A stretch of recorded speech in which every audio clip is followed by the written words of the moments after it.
Okay, great. Thank you and good evening, everyone. Today is July 22nd, 2024. This is the GBOS regular meeting. The Girdwood Board of Supervisors, its committees and subcommittees are subject to the Alaska Open Meetings Act as found in Alaska Statute 44.62.310 and Anchorage Municipal Code 1.25. The Girdwood Board of Supervisors operates under the Girdwood Public Meetings Standards of Conduct. I call this meeting to order at 7:02. I'm Brianna Sullivan, co-chair and the fire department supervisor. Brian, would you like to read the land acknowledgement? I would be glad to read land acknowledgement. Okay. The Girdwood Board of Supervisors acknowledges that the indigenous peoples of Alaska, whose land we reside on, the community of Girdwood, situated between the areas known to be Dena'ina and Alutiiq homeland, respects the people who are stewards of this land for generations. We commit to the continued stewardship of this land and are grateful to be part of a wider community that seeks to maintain a sustainable use of Girdwood Valley for present and future peoples. Thank you. For roll call tonight, can we go start in the room on the far left? Highway, utilities and roads. Brian Burnett, Parks and Rec. And online? Mike Edgington, co-chair and Housing and Economic Development Supervisor. Okay, thank you. And Jennifer Wingard is excused. I will be there in person in a few minutes. Okay, great. Thank you, Mike. And Jennifer is excused for tonight. And if she comes in, just let us know, Margaret. Announcements. Are there any disclosures before we begin? I have not a disclosure, but this will be my last GBOS meeting. Moving out of state, so appreciating the time here. And this is I put in my resignation, and this is my last meeting. Thank you, Guy. Okay. Right. Announcements. The 2025 GVSA budget meetings are scheduled as follows. The work session 2 is Monday, August 19th from 5 to 6:30 p.m. And the work session 3 is TBA if needed. The GBOS work session on rules and procedures is scheduled for Wednesday, August 14th from noon to 2. And the parliamentary procedure training is also TBA. And our nonprofit grant presentations are Monday, September 30th at 7 p.m. The public is encouraged to ask questions and provide comment. Please raise your hand and wait to be acknowledged. To help discussions stay productive, please direct your comments to the board rather than other members of the public and keep your comments focused on the business under discussion. Please be respectful of everyone's opinions. I would entertain a motion to approve tonight's agenda. And I'd like to move that we approve this evening's agenda. We have Second that. a motion and a second. Any objections? I have an amendment to make. Yes, please. So this is a suggested amendment. I think Guy and I kind of bounced around this idea for a bit. We didn't quite get to confirming it in time to get it on the agenda. So this would be an item of new business that we would discuss properly at future meetings.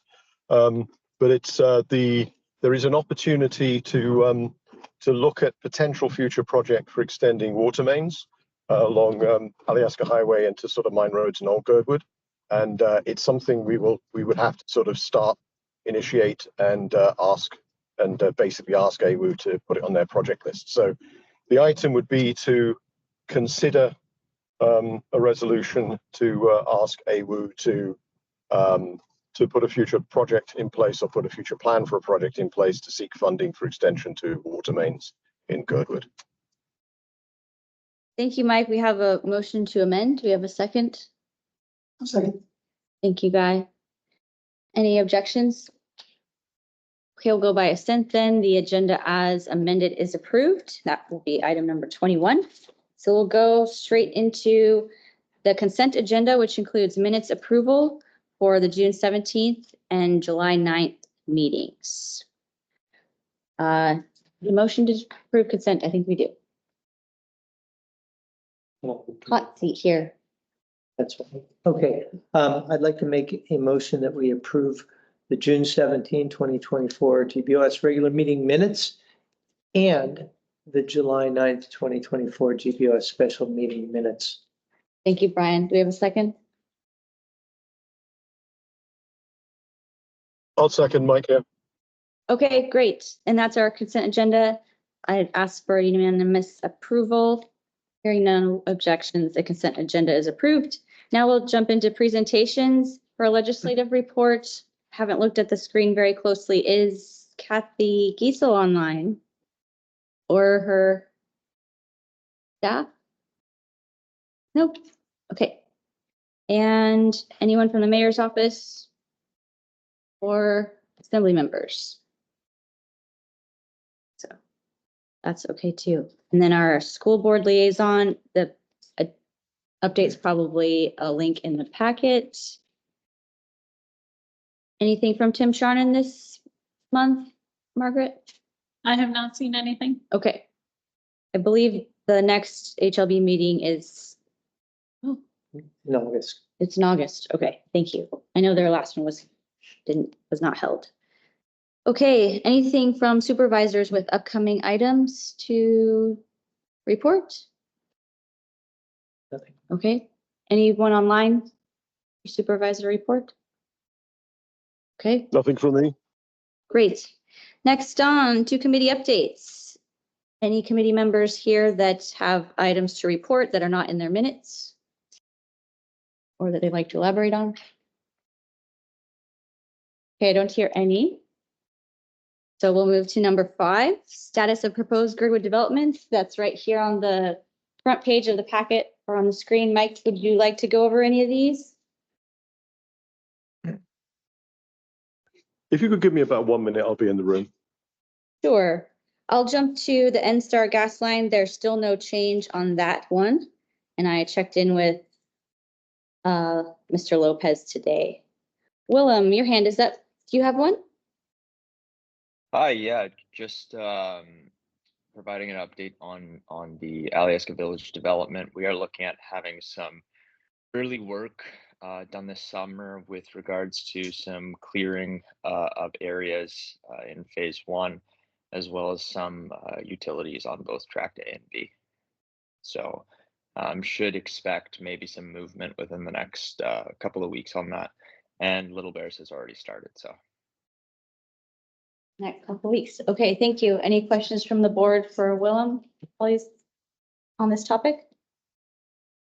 Okay. Guess I don't have anything personally for that one. Yes, Mike. Hi, Mike. In the room now. Yeah, this is very similar to last month's. There's actually a couple of projects which have been which were approved, and we mentioned at the last month's meeting, which I've removed from the list. But there's as you can see, there's quite a lot still going on. Thank you, Mike, for working on this, and keeping it updated. Next on to service provider reports. Chief Weston provided the flyer with all the calls for June, which she said was almost double for July so far, and quite busy. But she said to refer to this for her update today. Is anyone else online, Margaret, or Chief O'Shea here for his? Chief O'Shea provided a report just a few minutes ago, which is looking very tiny at the moment. Anyway, this brings us up to through June to see the Girdwood information. Whittier only is below, and then personnel wise, we wanted to note that Officer Hager completed working for Whittier Police and is really going to be missed. He's done a great job for Whittier here in Girdwood as well. And then we have a new officer as well. So hopefully we will him. Generally, few items there that I think people can read through on their own, and acknowledging Lazy Otter for a project that they've done in Whittier.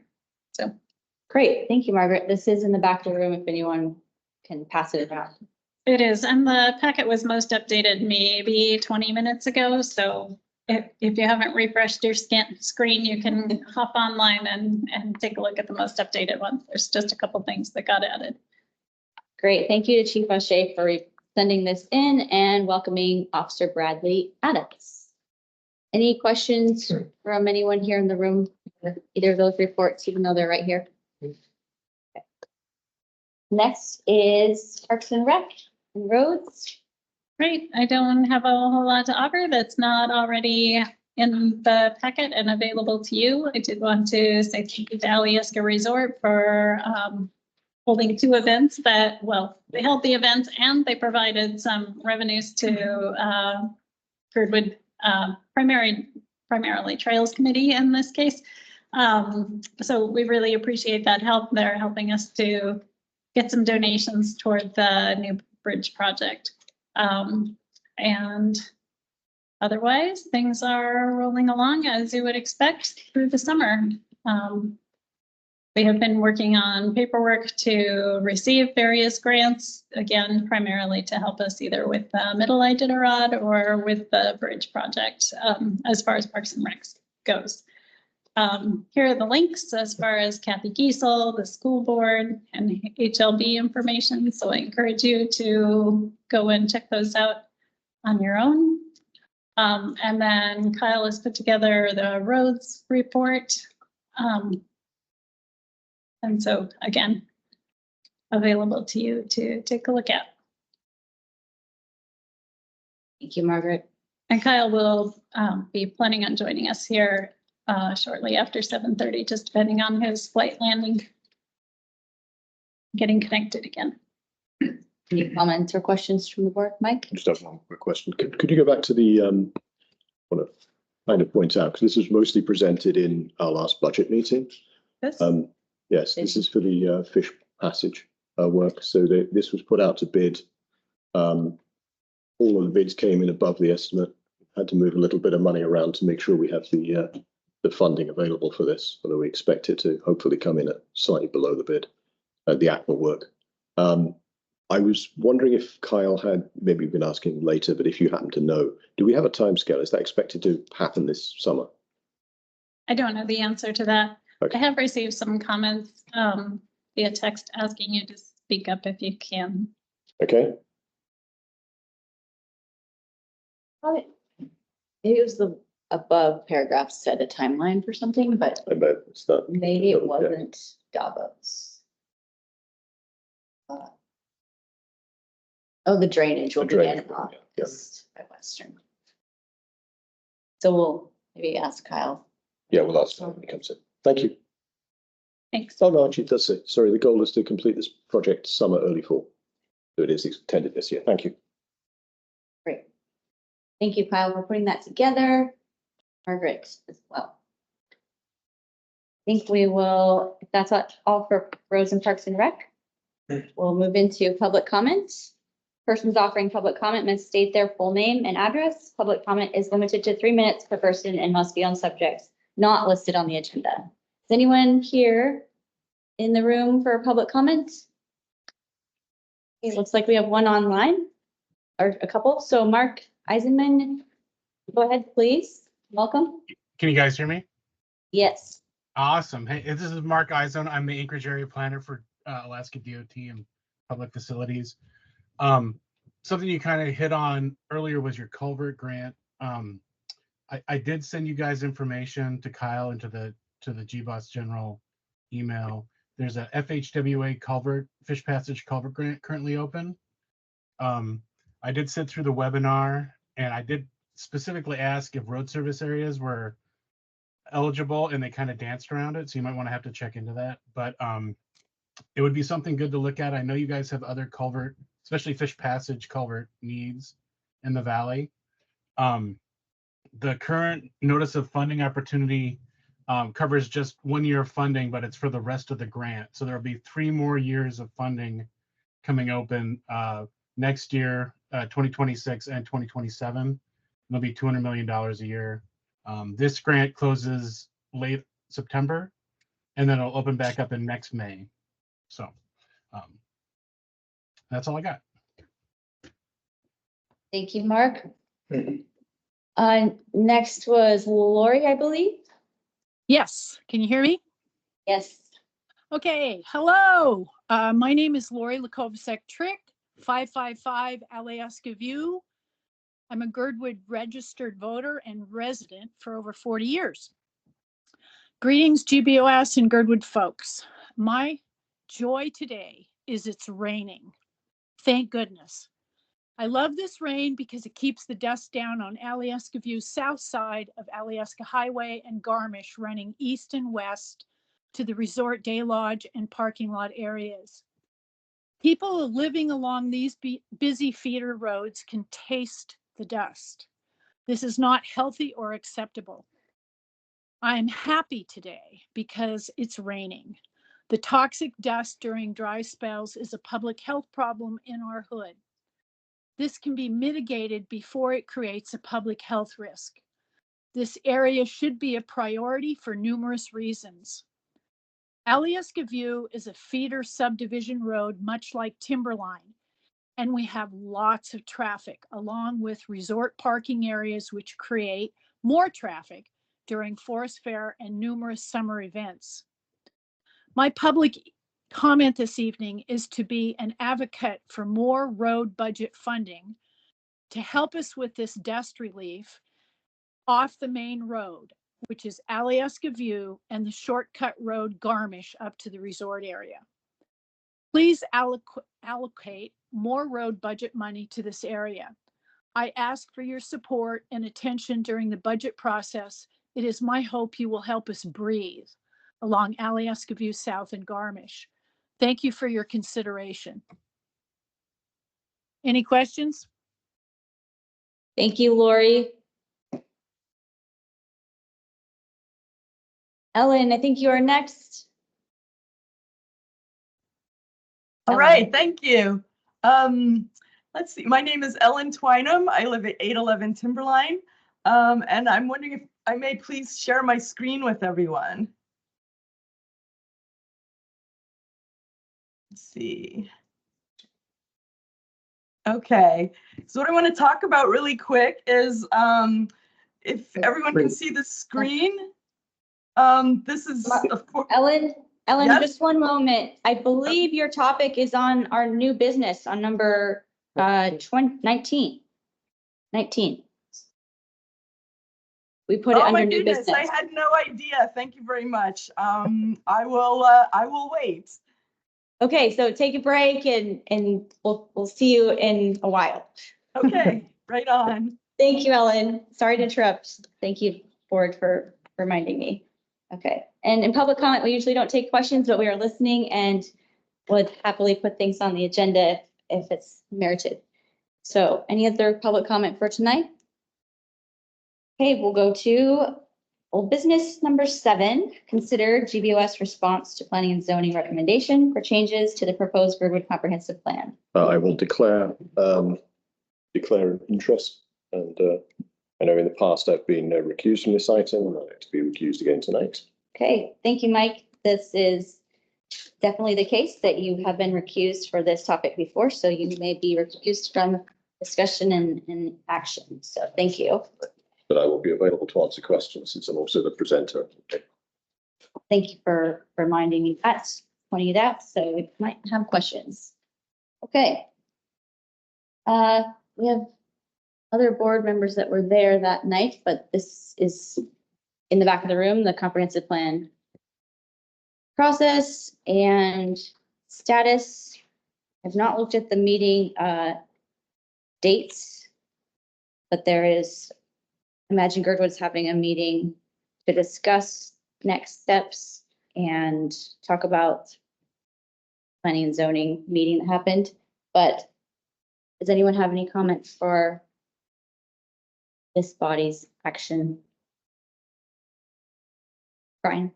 Brianna, so I went to the planning and zoning meeting last week and sat through several hours of that meeting. We were the only topic on the agenda. We definitely were heard by the planning and zoning commission. However, the narrative from staff came out, and their recommendations were counter to several aspects of the Girdwood comprehensive plan, and the plan that they approved. They basically approved all of the 11 agenda items all of the edits that staff put forward. We have some work to do as a community, whether or not we want to accept what is coming towards us, or mount a campaign to bring our case to the assembly. We got a lot of work to do. Mike? I should probably just thank you very much, Brett. I should probably just quickly mention a couple of things in this document that's in the packet. This contains basically a quick narrative of what happened, and then the details of things that planning introduced. If you could, Margaret, if you could go to the next page where there's a table. Right, sorry, the colours aren't very vibrant in the room. There were 13 things in total that the planning department recommended were changes. 11 we had seen before, 2 were newly brought in at the meeting. I believe the number was 6. We might have to go down the bottom. I think 6 or 7 were actually in alignment with the plan, 6 of them. One of them we actually asked for. The technical edits came from the project team. We noticed some typos and some grammar issues. There was a sentence repeated. We got some of the credits for photos incorrect as well. So there were 6 of them which we actually approved, which we were happy with, seemed to be in alignment with the plan. There were several which were not, 7. Out of those 7, the Planning and Zoning Commission decided not to recommend 3. So out of 13, effectively, there are 4 things that are not, we believe, are not in alignment with the community's vision of the plan and what the community approved, but were recommended by the Planning and Zoning Commission. Now, I just want to say briefly what that means.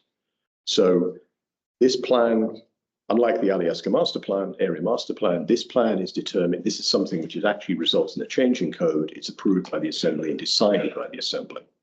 So the Planning and Zoning role is to act kind of as a advisory committee, similar to the way GBOS acts, and give recommendations, say whether they approve it, disapprove it, whether there are things they'd like to change.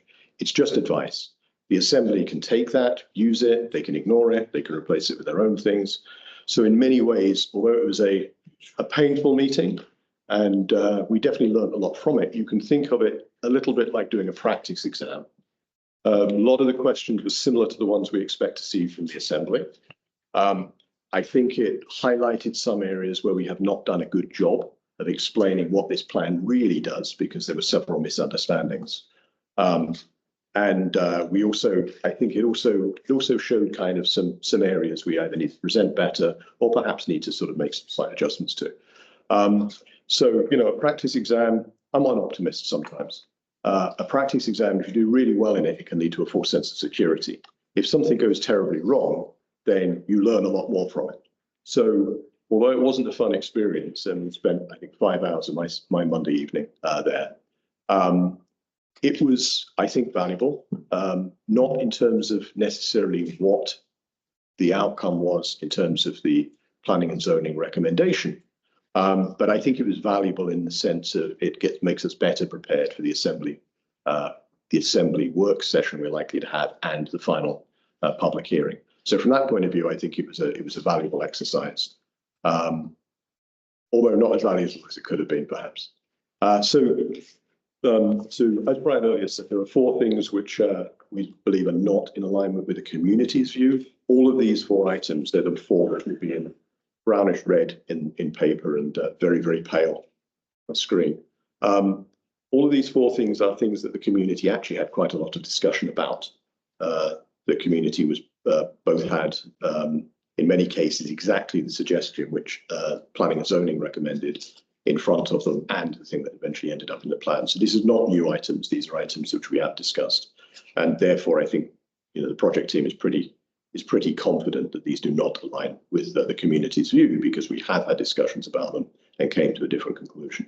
So these are basically the 4 areas which we expect to have further discussions and further clarifications on when we come to the Assembly in a couple of months. Last thing is timescale. Typically, it seems to be taking about 6 to 8 weeks for items to go from planning and zoning to be introduced by the Assembly. So we expect this to be in front of the Assembly around September. Normally, what will happen is it will be introduced. They will schedule a work session. There will be a 1 or 1.5 hour work session before the decision, the meeting where the item is actually up for discussion and public hearing. So depending on the exact timing, we will either have, this will be introduced in early September, we'll have a work session mid-September, and then it will go to the Assembly for decision and a public hearing in late September, or possibly it'll be September into October.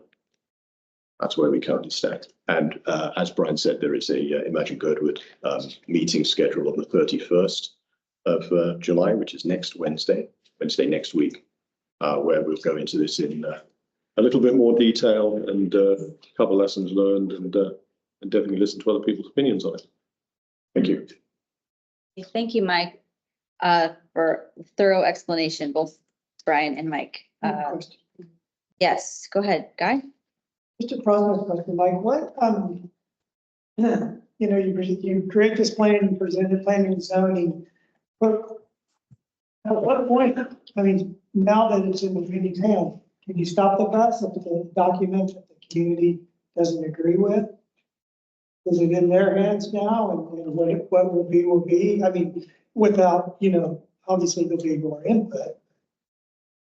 That's an interesting question. So you mean if the Assembly basically rewrites it from scratch and says, this is what you will have, Well, that would be problematic. We can't actually stop it. No, the Assembly has to make a final decision. They can decide to not accept it, but then we still have a plan, but we have the 95 plan. And we have wasted a huge amount of time and money. Right. So I do not think that's a likely outcome. It is possible that there will be a small change or bigger change to the plan, and that, I think, is where we have this interesting democratic problem of we will have an Assembly that's made one decision, and the community here plus the elected representatives of this community have made a different decision, and the only thing we're talking about is things that only affect this community. So I think that is likely to be one of the discussions at the Assembly itself. What is the role of Girdwood and Girdwood's elected representatives of the Girdwood community versus the Assembly, 10 of which do not represent us and 12 of which are not directly part of this community.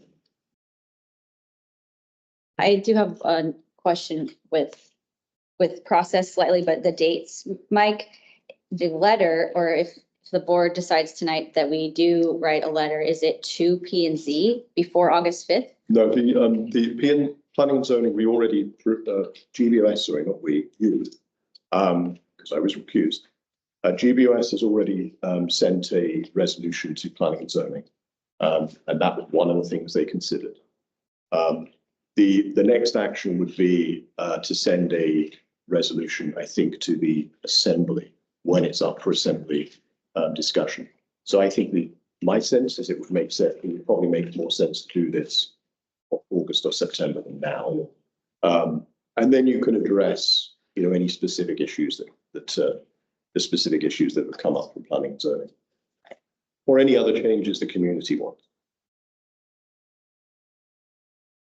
No. Okay. I would just add that I feel this is extremely important that we do respond as a body that those of us that are able to, and designate people to work on it, and then keep it updated with the community feedback that comes up in the next couple meetings so that it's timely for September.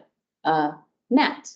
Yeah, just a simple question. I just want to make sure I understand. So we have for more density in the plan. The zoning commission is saying no. So if I'm reading that correctly. Which specific? 2G, it's changed most of our excavation. Yeah, right. So I think one of the lessons we learned is density is the wrong term here. That's a mistake. I think, you know, we made when writing the plan. We use the word density. That isn't really what we're talking about. We're talking about the footprint. So it's really about how much you're disturbing an area of land, not actually the number of density. We're not planning to regulate the number of front doors. You know, whether it's how many units there are doesn't matter. It's about how big it is relative to the land around it. So how much it disturbs the natural environment. So I think a lot of this is confused. A lot of the comments we heard were confusion. When we use the word density, it immediately brings up certain things in people's minds. The details of the plan are, you know, 150 pages further in. Didn't get to that. So I think that's one of the mistakes we made. G was 2G was a change in the zoning from what we proposed in the plan. And again, I think it was motivated by a misunderstanding of what we actually meant. And that's partly our fault for saying density. So again, we can go into far more detail with it. This is the sort of question I'd be very happy to answer in more detail when we come to the Imagine Good. Otherwise, I'm going to talk about now. Nobody wants that. Yeah, I just want to make sure that the planning commission, we're trying to ask for more housing. They're turning against us. No, so this particular case, it was introduced, it was something which the planning department introduced as a recommendation at the meeting. We didn't have any forewarning of it.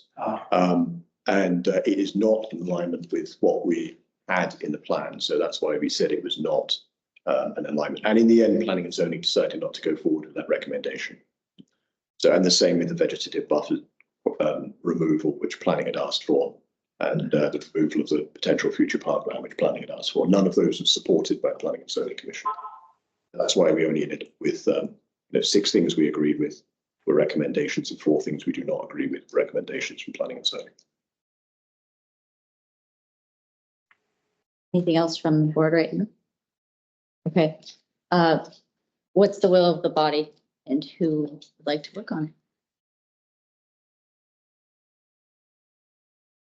Well, I would say that I've found myself able to go to the meetings so far, and I think I'd like to move forward with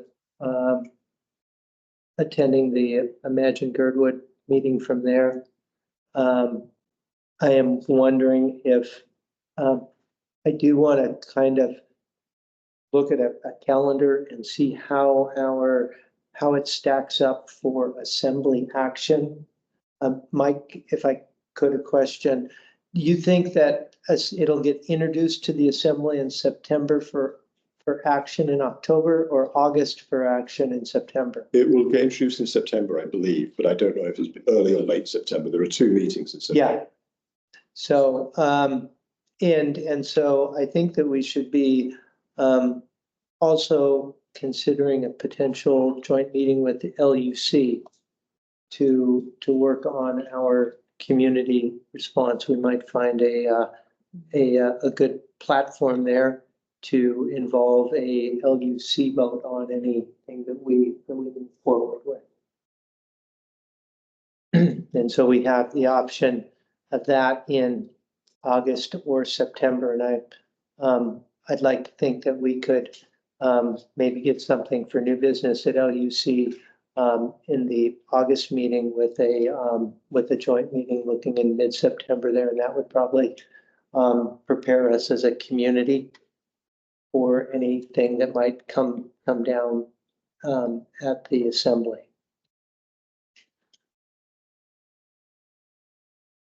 I agree. Those are timely suggestions to have next as a board. And I'm just noting that Jennifer's name was next to this because it's a land use topic and that's her supervisor role, but she's not here, but we will need 1 or 2 people that are willing to work on it. And I'm willing to work on this. 2 of us should be writing this, but we could start with brainstorming from now, but not know exactly what to write. But we have a great starting point and lots of evidence from the community's input for months and months and months. So I don't know if we need a formal motion, but I think that the co-chairs are here to listen to suggestions for the land use new business item. And I'm willing to work on this response. I'd entertain a motion to have GBOS write a response to the planning and zoning's, not to planning and zoning, but regarding the planning and zoning's recommendations. Brianna, Yes. I don't think we need to worry about this being a new business item at land use. This is a topic that's been on land use a bunch of times. And Right. it's just a trajectory that we were hoping not to Miss. go to. But I think the main thing that I hear is that there's potentially a desire to work on a joint meeting Okay, with the land use committee, which we can certainly arrange. sounds good. Thank you. Anything else? Julie? I just wanted to comment that I think given the extremely substantive changes that planning is developing, that I'd really like to see GBOS communicate very clearly to the assembly that if these changes, if they accept these changes and want to adopt them, that GBOS will be rescinding its support for this plan because it will no longer represent the community's vision. And that includes the vegetative buffers as well as the changes in red there. So I really like, if you are going to write a letter, I'd like to see you communicate that. If you are writing a letter, I'd like you to be talking to the assembly too. Thank you. Anything else from the board on this item? Okay, hearing and seeing none, we can go to number 8. And Mike can join us. The GVSA Housing Goals Project Status Update, Housing Implementation Plan Discussion and Recommendations from GHEC. Item might just be a quick update from last month. Excuse me. Brian, I'm yeah. sorry. I kind of want to double back. Go back to, If possible, I'm just curious about process. I want to make sure that we're able to. We'll step back. Are we able to work together one-on-one on this, or is this I want to make sure that we don't get in the way of the public meetings restrictions. And so I need to be clear on how we're able to accomplish this and what Girdwood can expect from us as far as collaboration. I don't know if I'm the best person to answer that, but 2 supervisors can work on something via Margaret, and then land use could also submit anything to Margaret or us as a body. But Mike, do you have something to add to that question? The rule of thumb is 2 people can work on anything outside a meeting, but not when 2 supervisors are involved. It has to be involved. Perfect. Thank you. Right. Okay. Good to move to number 8. And Margaret? to clarify, what I have understood is that Brian and Brianna are working on that right now as Jennifer Wingard's out of town. Yes. Yes. Okay. Yes, Guy? Do you plan on putting out a poll for a special meeting for a joint meeting, or are you there yet? I guess I'm looking for more direction from this group. If you're ready to meet with land use yet, it sounds like there's an imagined Girdwood meeting to occur. And to me, it sounds like maybe that meeting should occur before DBOS and LUC meet. I think that makes sense. And in this, saying that August 5th is something that planning and zoning does, I don't know how that would change. I can answer that. Okay, The August planning and zoning have a process where rather than trying to write a resolution during the meeting, they come back to the official resolution and just pass it to consent item the following meeting. So that's just about the mechanics of it. They won't make any, they're unlikely to make any changes. It will just be almost certainly passed as a consent item. So it doesn't officially become the output. Zoning is so it's better if we respond after that. If we want to respond to that, speak at it, you could just speak directly to the assembly. so I would think early August to start polling, but Brian? Would we be possible to just replace the August 12th meeting with the joint session? That allow us to accomplish what we're looking for? Oh, like right before the meeting, Yeah. probably that would be a good night to poll for the 12th. Right before the land use meeting. Right, so the land use meeting starts at 7, so we'd probably be looking at a 5 o'clock meeting. Yeah, so probably. that timeline makes sense to me. Yeah, and then that would put us for at least 2 more meetings for GBOS to kind of hammer out anything. Right, and then when the assembly has their work session, that will be before they take it on to the floor. Yeah. So. Great, list. So we'll pull for the week of the 12th, including the 12th, as long as the space is available. There's Okay. a couple different parts to figure out, but thank you for the guidance. Thank you for asking us to clarify. Thank you, and thanks for letting me kind of come back on this. Absolutely. Better now. Okay, now number 8 for potential update. Welcome back, Mike.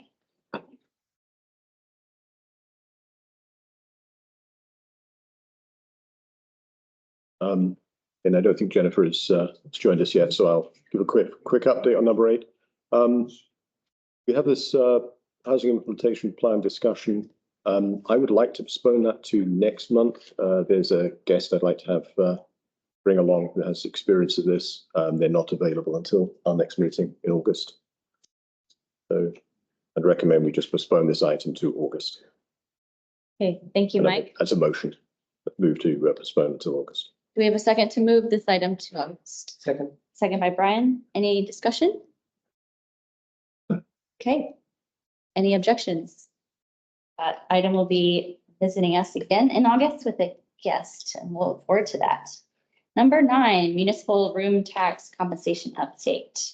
Okay, so I have something to say about this as well. This will also be, I will also make a motion to postpone, but I would explain why. So I think one way we can address this and try and make sure there's movement is to actually address this through, because what we're effectively asking for is some of the short-term rental tax, which is being collected within Girdwood, to be redirected to GVSA to address some of the problems we're facing in Girdwood through our additional housing and economic development power. So we have the opportunity to do that in a formal way through our budget process. So what I'm going to do is when we have our next budget meeting, I will introduce some potential revenue items to that part of our budget, and we can discuss them there and then bring them back to GBOS when we've gone through the budget process. So am I right in thinking that we won't be discussing budget until we won't be voting on budget until September? Is that correct? I believe so. I think Okay. that's our target. Right. So in that case, I would move to postpone item number 9 until our September meeting. It will come up in our budget work sessions, but we're postponing it till the September meeting, regular meeting. We have a motion. We have a second for postponement to September meeting for this item. Second by Brian. Second. Okay, any further discussion? Thank you, Mike, for working on this and suggesting that beneficial timeline. And we have a budget meeting August 5th. 9th. Ninth? I think it's 19th. It's on the front page of our agenda here. Okay, great. And then a potential 3rd budget meeting. So that budget meeting is open to the public. Yes. Yep, all budget meetings. Yep. Yeah, work session 2. Right, so we Yep. can always add something if we need to, but budget's quite focused on budget. Anything else on that item? I don't hear any objections, so number 9 will be postponed to September. So we'll go to number 10. Agenda item LUC 2403-05. Status update on request for code change foot E under dwelling mixed use in GC2 zoned land east of Main Street and change intent language as presented. I'm wondering if, I know there's a possibility that Jennifer might be joining us a little later. I wonder if we could just push that to the end of old business in case she is here. I'd like her to be part of this discussion if possible. Okay, I'd entertain a motion to move the order of the day to bump 10 to number 19 or after 18.5.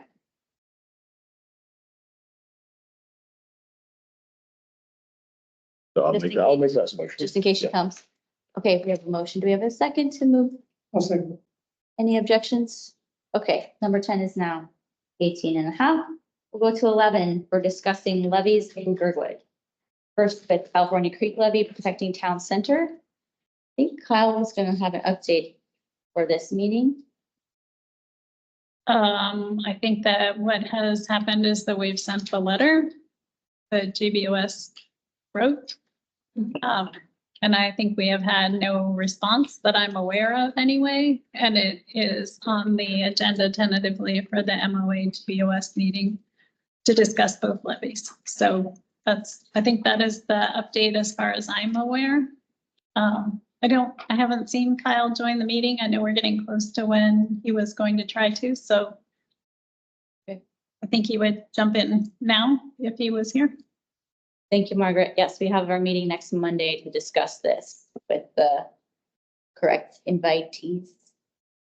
Any other comments from the board on that, Mike? I think we will be talking about it briefly next Monday at the MOA manager meeting, but we actually said in the letter that we're going to have this as an item to be discussed more fully in the August regular GBOS meeting. So that's when we invited the school, the facilities director for the school board and HLB to this meeting. Correct. We did say we were having a formal discussion after the MOA. So we'll introduce it next Monday, but the substantive discussion on moving forward with the plan will be in August. Thank you. And the next item in that one is Glacier Creek, California Creek, turning an arm levy. Anything different with that? Okay, we'll assume the same. It was still mentioned in that same discussion. Okay, number 12, fill the Public Safety Advisory Committee vacancies and set the first date for meeting. We have few applicants, two, which is great. We have 3 of them actually. Oh, okay. So I would recommend, unless ever you've had some time to really study them, I'd recommend a special meeting or something, discuss these further and learn more about them. And, it's great that we have 3 in times past, well, we went, shorthanded, so. My warrant, I wouldn't wait till the next meeting. I don't know when the next PSAC meeting is, clearly now. But possibly a special session, that would be up to you guys. Because in the future. So, Do we have 2 vacancies or 3? There are 2 official vacancies.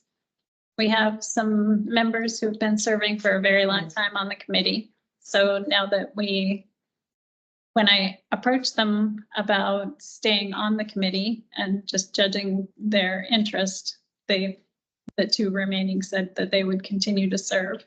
But it's possible that with 3 people interested, there might be an opportunity for more new.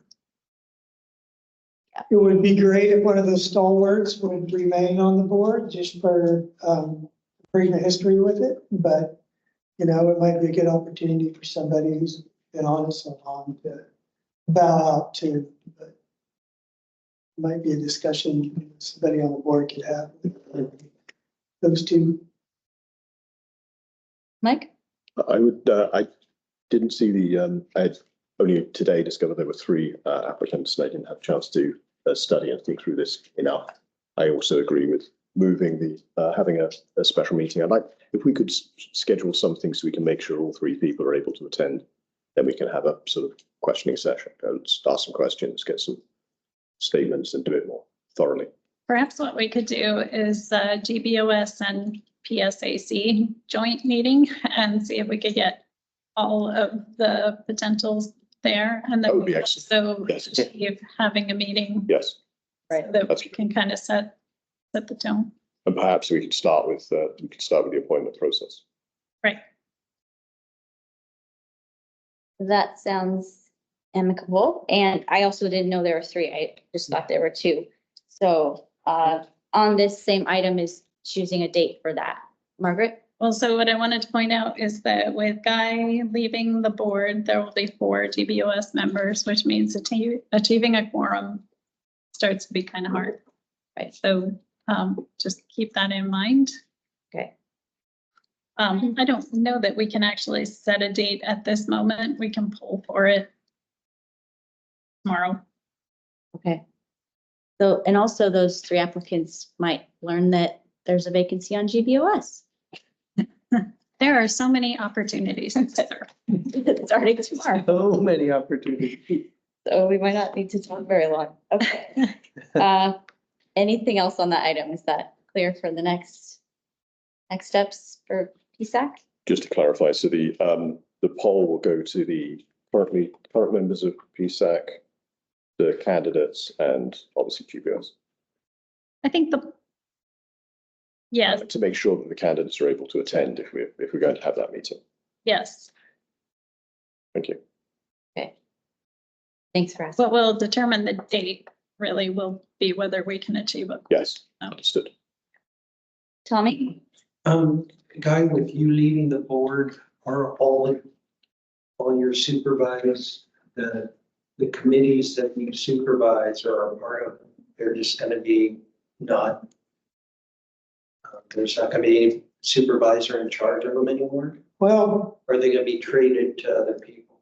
well, I think from what I understand, well, fortunately, with road and utilities, staff, that really takes a lot of that responsibility. So, it's not gonna be a nameless,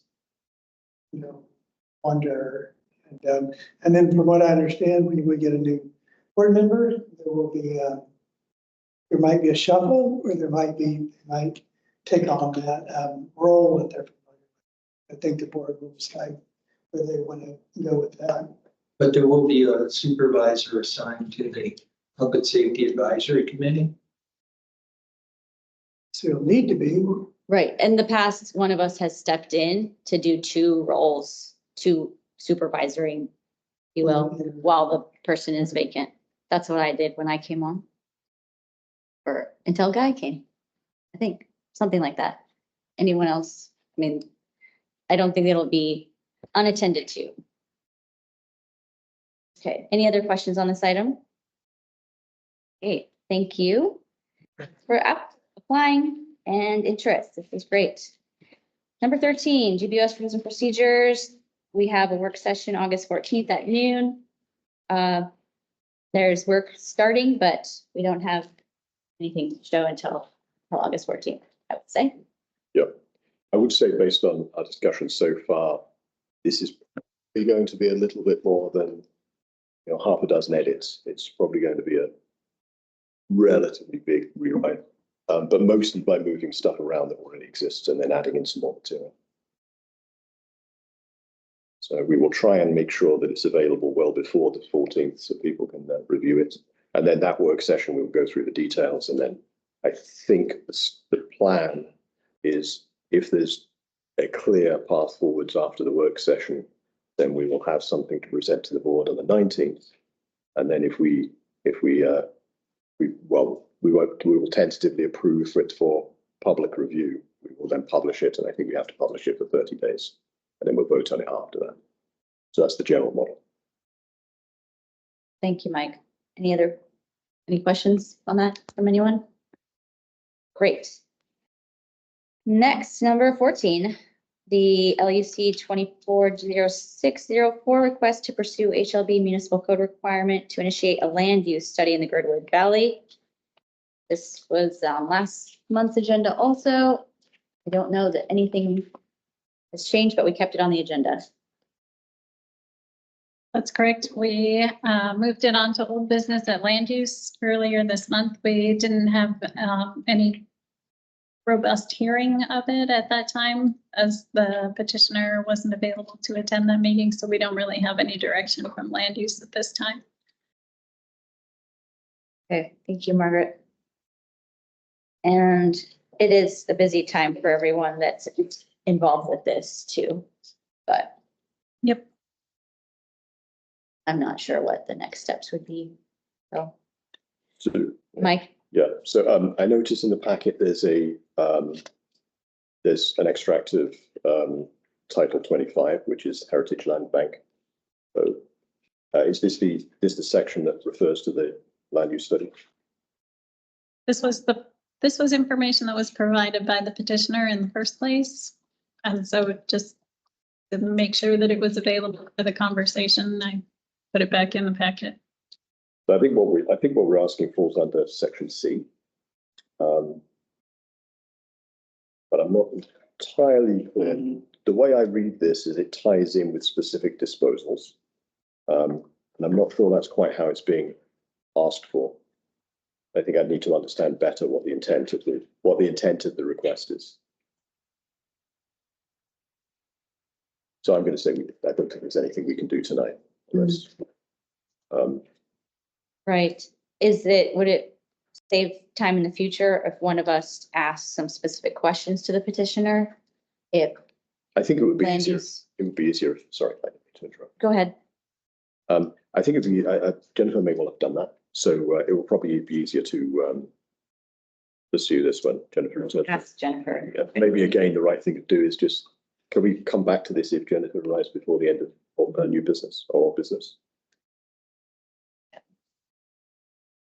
I move that item 14, we also discuss just at the end of old business. Have a second for that?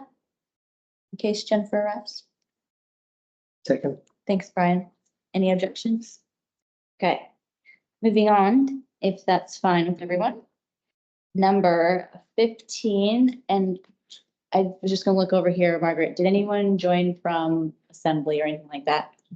The camera that's on is just, I don't see any Okay. from the assembly, no. great. Okay, number 15, request for GBS resolution of support to pursue declaration of Old Girdwood as a historic district at the municipal, state, and federal level. This petitioner is not here, and neither is Jennifer. I'm not sure if anyone else has further information since last month. Mike? I actually do have some information on this. I followed up with the municipality has a historic preservation commission, and I think we have an ex-commissioner sitting in the room with us in front here. So I may pose some questions to Julie. My understanding, I spoke to the staff member from planning who is I think they're the historic preservation officer, I think is their title. Tom Davis of planning. I've spoken to him about this. And there is a process. There is an application for historic districts through the municipal process. And then my understanding is once it's gone through a municipal process, it can be then taken through a state process, and there's also a federal process, or things can go straight to the state process. The language in the state statute has a fairly limited number of types of items that can sort of types of historical areas or structures, and it seems to be limited. I have not checked with the state office yet, but looking at code, looking at statutes, it seems to be limited to Russian Americans, so basically before 1867 structures and areas, things that precede, that are basically the early territorial period before 1930, and locations and structures that are tied to sort of native culture. There's kind of a get out clause that say there could be other criteria in the future. But I'm not sure, I don't know if this Old Girdwood as it stands would fall under any of those for the state, but it can fall under the municipal process. So I think there is kind of a fairly well-defined process for how to get something under the historical, to be a historical district under the municipal process. There's a form to nominate, to fill in and answer a lot of questions on there, and do some background research. So I think my sense here is probably what we should do is when the petitioner get a sense of how much support there is from that area. So we should definitely invite comments on Girdwood, and then work with the petitioner to understand what the next steps are. And then once there's an actual application almost ready, we can jump in and support it if we wish to support it. Could I just take a moment and just ask, I know, Julie, I hope you don't mind me asking you this question, but I know you did serve on the Historical Commission. Is there anything you'd like to add about the process of something becoming historical district? You're the expert, and I'm not. Yeah, I petitioner very well, but I'd be happy to speak with her about this, but the municipalities process, similar to the state and national process, requires all property owners to agree. And so that's often the big hurdle in district designation. Yeah, I'd be happy to chat with her if she'd like about how that works. Thank you. Thank you. Any questions or comments from the board? Okay, thank you. Thanks for doing that research. That will help. Could I suggest we, again, if the petition isn't going to be ready next month, perhaps we should bring this back at a future date, because I think my sense is there needs to be a point where they understand what the Old Girdwood area feeling is, and there's something closer to an application. That's the point at which I think we can jump in. So I would suggest moving this to September, maybe even October. We have a suggestion / motion to move this to September, or when the petitioner is ready, which we could check what's not continually on the agenda. Yeah. Do we have a second? Second that. Thanks, Brian, for a second. Clarity, let's say September. September is agreeable. September is agreeable. They'll probably still be pretty busy down at the corner there. And October might be a little more manageable for the petitioner. I'm happy to make it October if you agree it's a second. Yeah. Okay. So let's say October. Okay, we have a motion to move this item to October for now. And seconder agrees. Any objections? Okay. Thank you, Margaret. So I have an update from Kyle on the California Creek levee bank erosion, if you don't mind. This is good timing. We're done with that number. Okay. Make sure this person's in. Update on the California Creek levee bank erosion is the meeting with MOA watershed management staff and ASD staff to do a field inspection of erosion and hopefully determine how to address it. So I think that is ongoing, but direction in place. Thank you.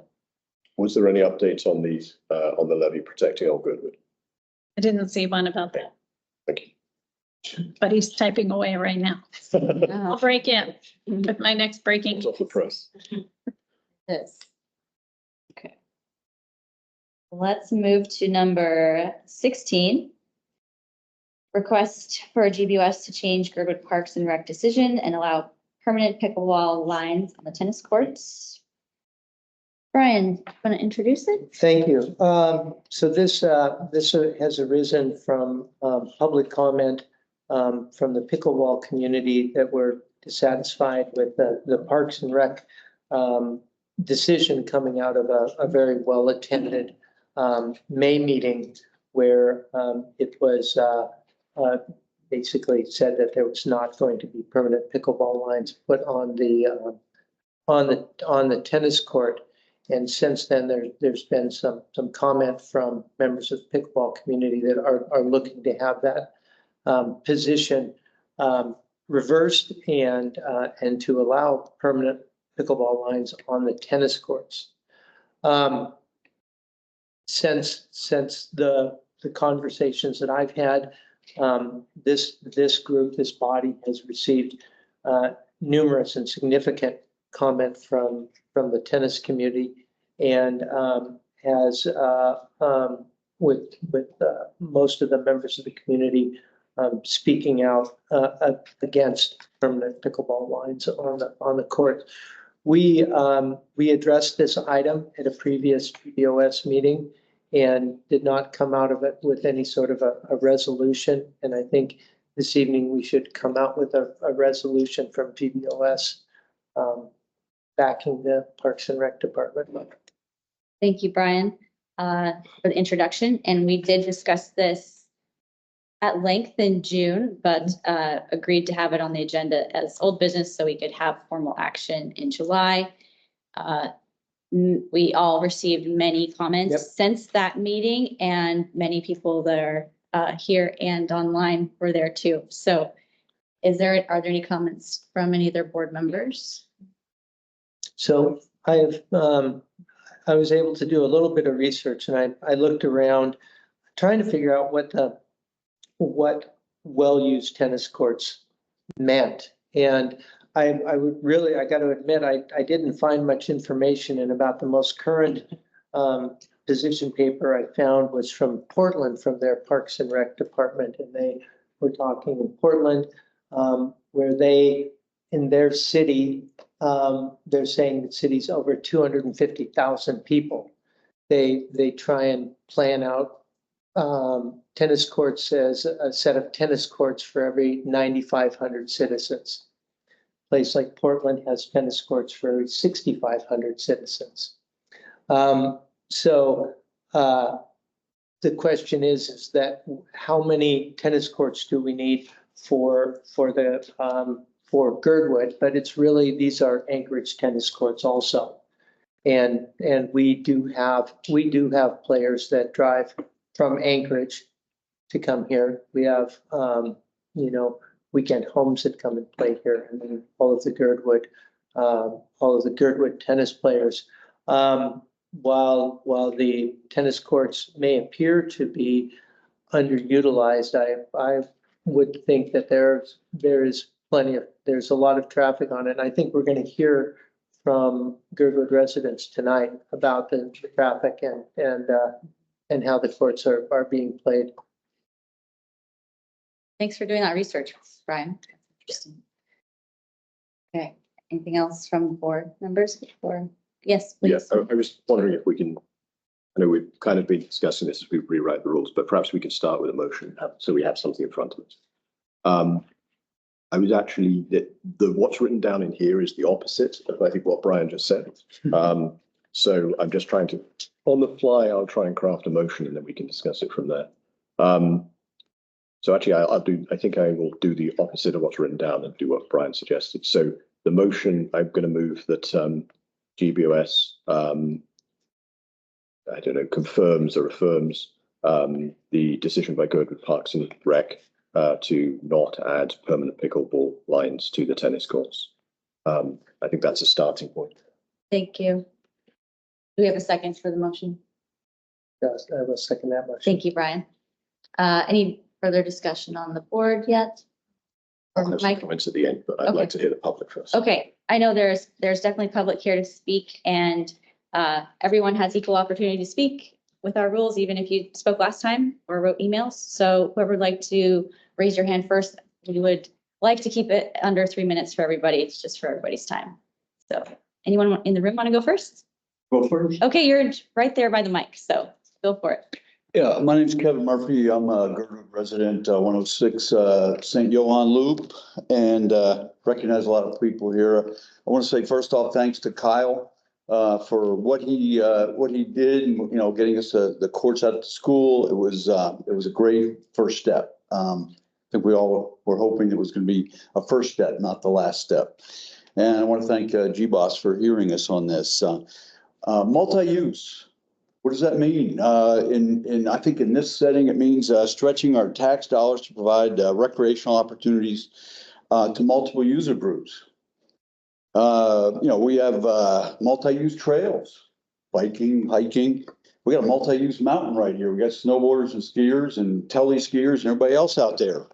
Multi-use buildings. We don't just have one use in a room. We have to, heck, our high schools, our schools have multi-use gymnasiums. They got lines painted all over the floor, but as far as I can tell, they can still play basketball, volleyball in there. That can still work. I'll digress a little bit. I coached high school softball out at Eagle River for about 12 years. And Eagle River Elementary School, their field would thaw out first. Snow would melt. High school would go out there. We'd get the field in shape, everything. It was great. We were probably the first users on the field. Kinnick Little League would start up. Next thing I know, there's a bunch of little kids out there. Was I happy about it? No. But you know what? It was the right thing because it was part of the community and the community was involved. So the real issue here is resource availability. There's an established user group and they don't want a competing user group that's trying to use the facility. There was letters in the no line. The no line letters, I'm not going to just put them at a group, but they were, there shouldn't be lines. And they would say, well, they can Pickleballers can use it when there's no tennis being played and there's no tennis players waiting. The tennis courts are unoccupied. That doesn't feel like a multi-use where they're willing to open up and let pickleball people use it. So in short, I'll be brief.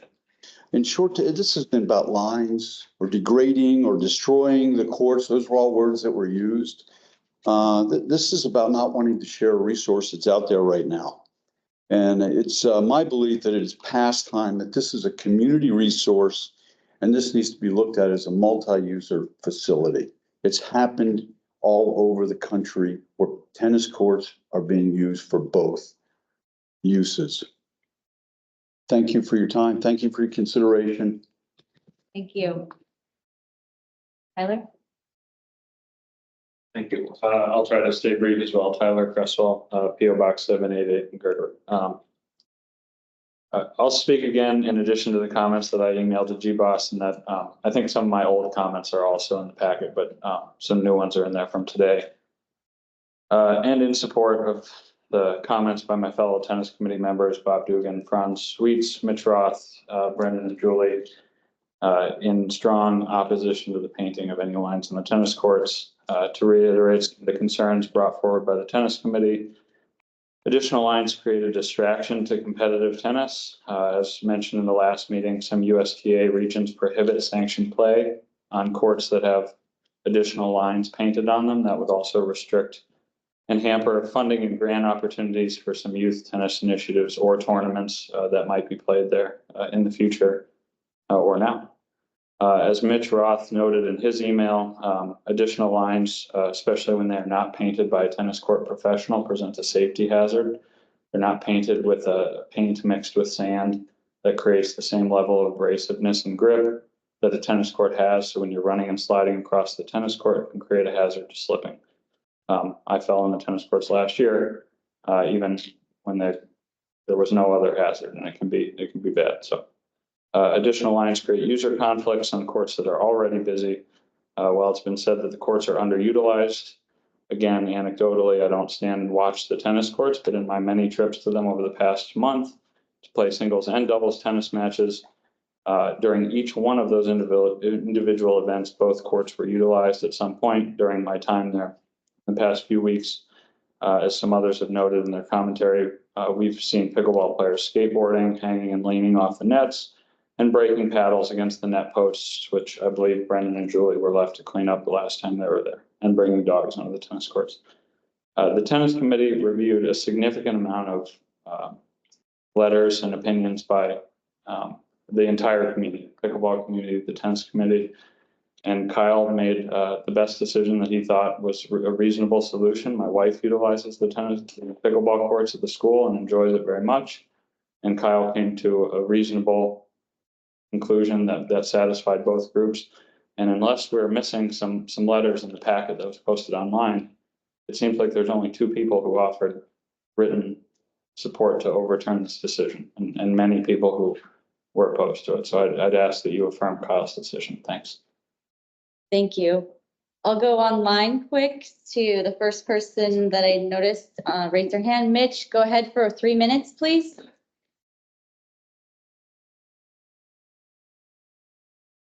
You're muted.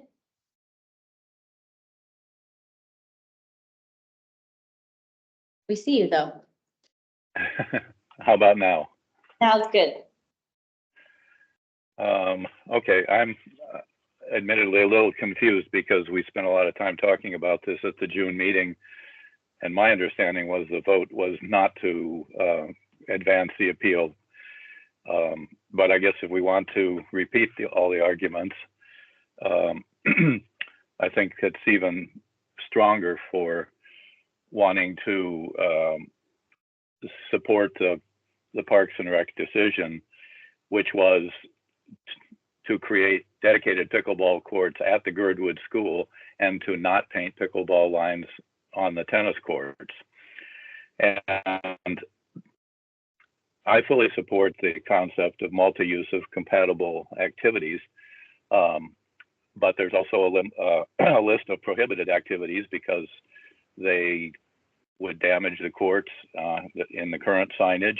They would damage the courts or interfere with tennis. And this is consistent with all over the Parks and Rec facilities. For example, the baseball field, which is a fenced-in grassy area, has almost every dog owner would love to take their dogs on the field and play frisbee when there's not a baseball game in progress. But there's a very clear sign that says no dogs allowed. Why is that? Well, most of the dog owners respect that, and even if they ignore the sign, they make sure they clean up. But it only takes one bad owner to go out there and have their dog poop on the field, and then some child is running for a ball in the outfield and steps in the poop and slips and falls, and that's the reason there's a sign on that on the ball field. And this is exactly the same situation with the tennis courts, that nothing has really changed. The only thing that has changed since the last meeting was that now there are 3 pickleball courts with painted lines at the school, and we have a much longer list of incidents that are connected to pickleball players damaging the nets and leaving trash on the courts, and having tennis matches that were actually league matches that had to be canceled because of interference by the pickleball players on a neighboring court. And the only real conclusion is that pickleball and tennis on the same courts is just not compatible. And if we just leave things the way they are now,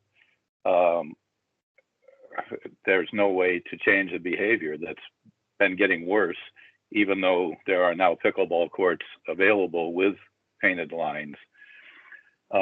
So I'm actually in favor of updating the signage and having clear directions to where the pickleball courts are. Thank you, Mitch. That's 3 minutes. 3 minutes. Okay, Thanks, Mark. thank I didn't know you were timing. I was looking at it too. Thank you very much, Mitch. Sorry to cut you off there. Okay. Susan, you're next, please.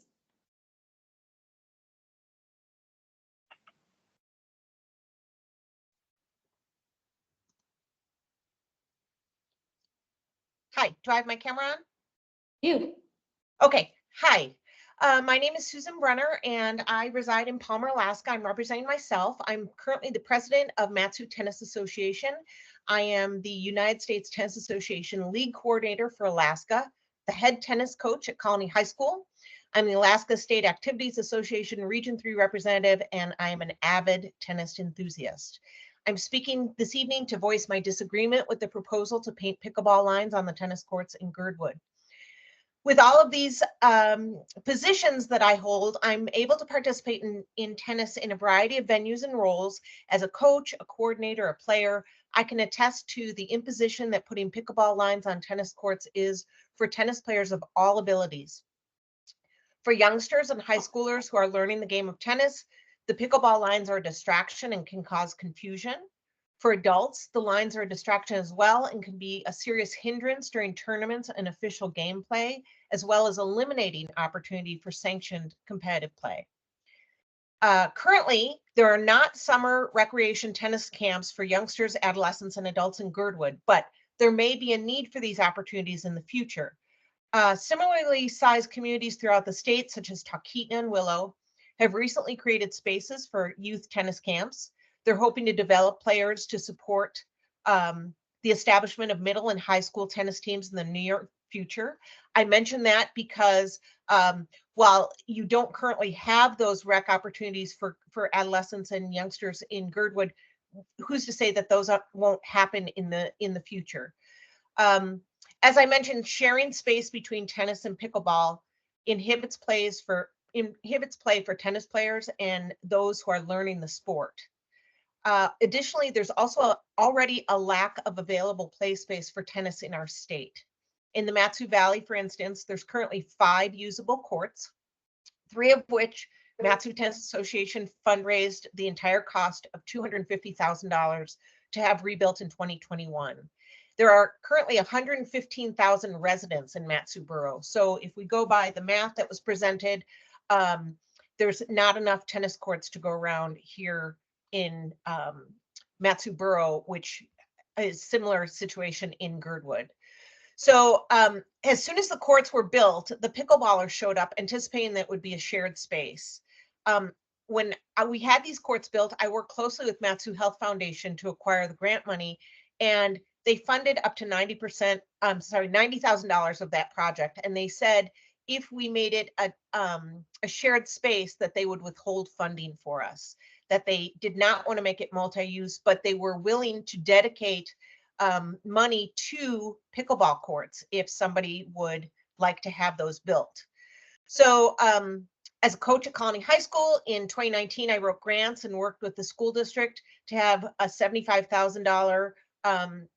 Your time's up, Susan. But, okay, please but thank reconsider you. the proposal to add pickleball lines. Thank you, and thank you for your email as well with all your work out there. We'll go to another one in the room. Anyone in the room would like to speak? Brandon?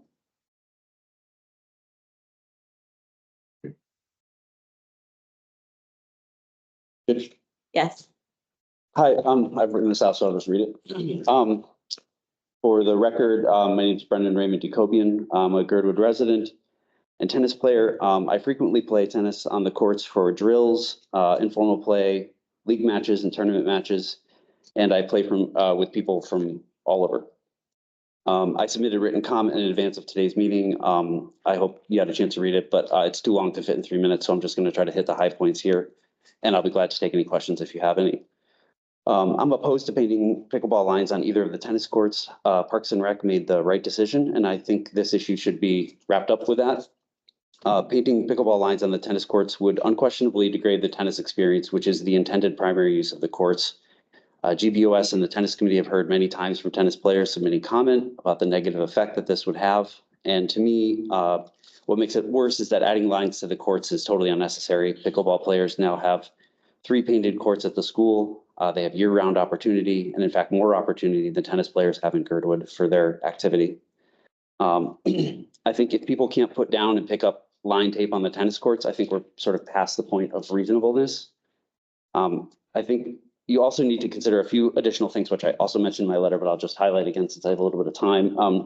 One is that pickleball usage on the courts has brought a host of problems, including vandalism of the nets and the court surface, and a variety of other prohibited activities. I also think that we have a sort of stewardship responsibility to think about here towards the public resources. And, you know, when you don't have a need to degrade an intended use of a resource, I don't think, you should do it. And I think that, laying down and picking up tape is not an inhibition. And so there's no real need to sort of not steward the resource the way it was intended to be. And I think the last consideration that I will just mention here before my recommendations is that I think that, entertaining this would sort of open up a Pandora's box. I think it could also include, the pickleball players losing the school courts, especially if the arguments that have been proposed are taken seriously about their inadequacy. And I think another likely outcome is to open a sort of Pandora's box about reasonable prohibitions on other usages of recreation facilities like trails and ball fields. And so lastly, I think it would be reasonable to add pickleball to the list of prohibited activities, but I personally kind of hope that we can stop short of that and that things will smooth out by doing a few things that I listed in my letter. And just very quickly to reiterate them. Rejecting this proposal, obviously, and I also wanted to point out too, multi-use doesn't mean any use. I think that's important to keep in mind. So yeah, rejecting this proposal. 2, updating the signage on the courts, officially laying out a tennis priority, providing directions to the school courts for pickleball players who come and see the directions, and laying out prohibitions and requirements like picking up tape lines. Put a porta potty at the school for pickleballers. And last sentence is, I encourage Parks and Rec to keep working with the pickleball community. Thank you. Yeah, thank you. Thanks for stopping. Another one from the room? Come on up. Raymond Jacobian, Girdwood resident. I support everything that the previous commenters have said, and I've also written several comments to GBOS already. So I was just going to hit on some high points as well, starting with kind of where Brendan ended, that multi-use doesn't mean that anything goes. And we see that all around here in our valley and elsewhere as well. And pickleball players currently have more opportunity than tennis players right now. We've got 3 outdoor courts and have access to the gymnasium in the winter too. And, you know, someone previously mentioned that this is happening all over the country, and that's true. This is happening all over the country. Just a simple internet search will show the kind of conflict that this is causing in communities all over the country, including in some parks in Anchorage as well, where this has already happened and is causing conflict. The community, you know, we fundraised for these courts to get them in really great condition. That's recognized by everyone I've ever played with from outside of Girdwood, how great the courts are, and wanting to come back and play more. Just this weekend, we had 4 league matches going on our 2 courts for the whole afternoon. And the majority of the players were not from the Valley. They were here visiting and also did other things here while they were in town. And I've played tennis for decades. I'm a serious competitive player.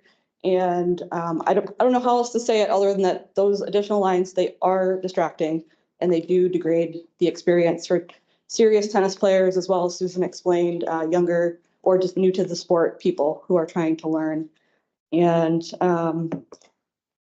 yeah, I think the only other thing I would say is that I think Kyle came up with a very reasonable solution that's now in practice. People are using the courts over at the school, and from what I've heard informally, are enjoying them. And Kyle also offered to the whole community that when the park master plan process happens, that dedicated pickleball spaces can be considered in that process as well. And I've also heard the pickleball community say that they are interested and willing to fundraise to make that happen. So I think we have a really good interim solution with their access over there.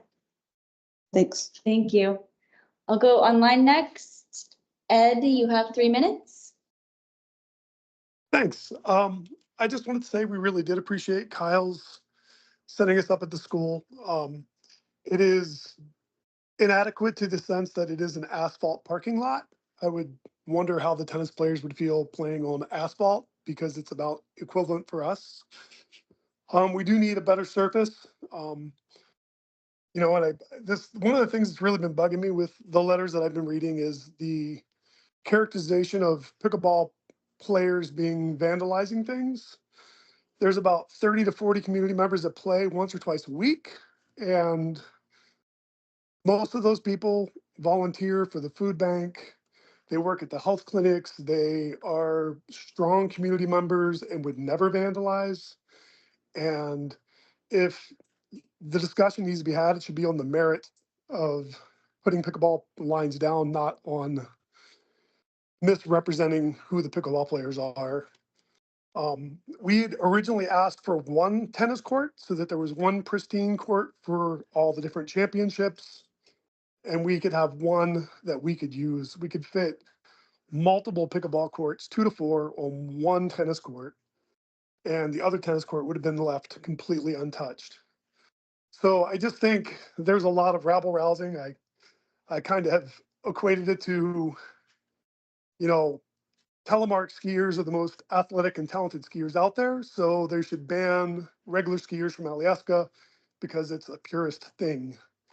Like I said, there's a lot of people in this community that play pickleball, and they deserve the right to have a decent place to play it.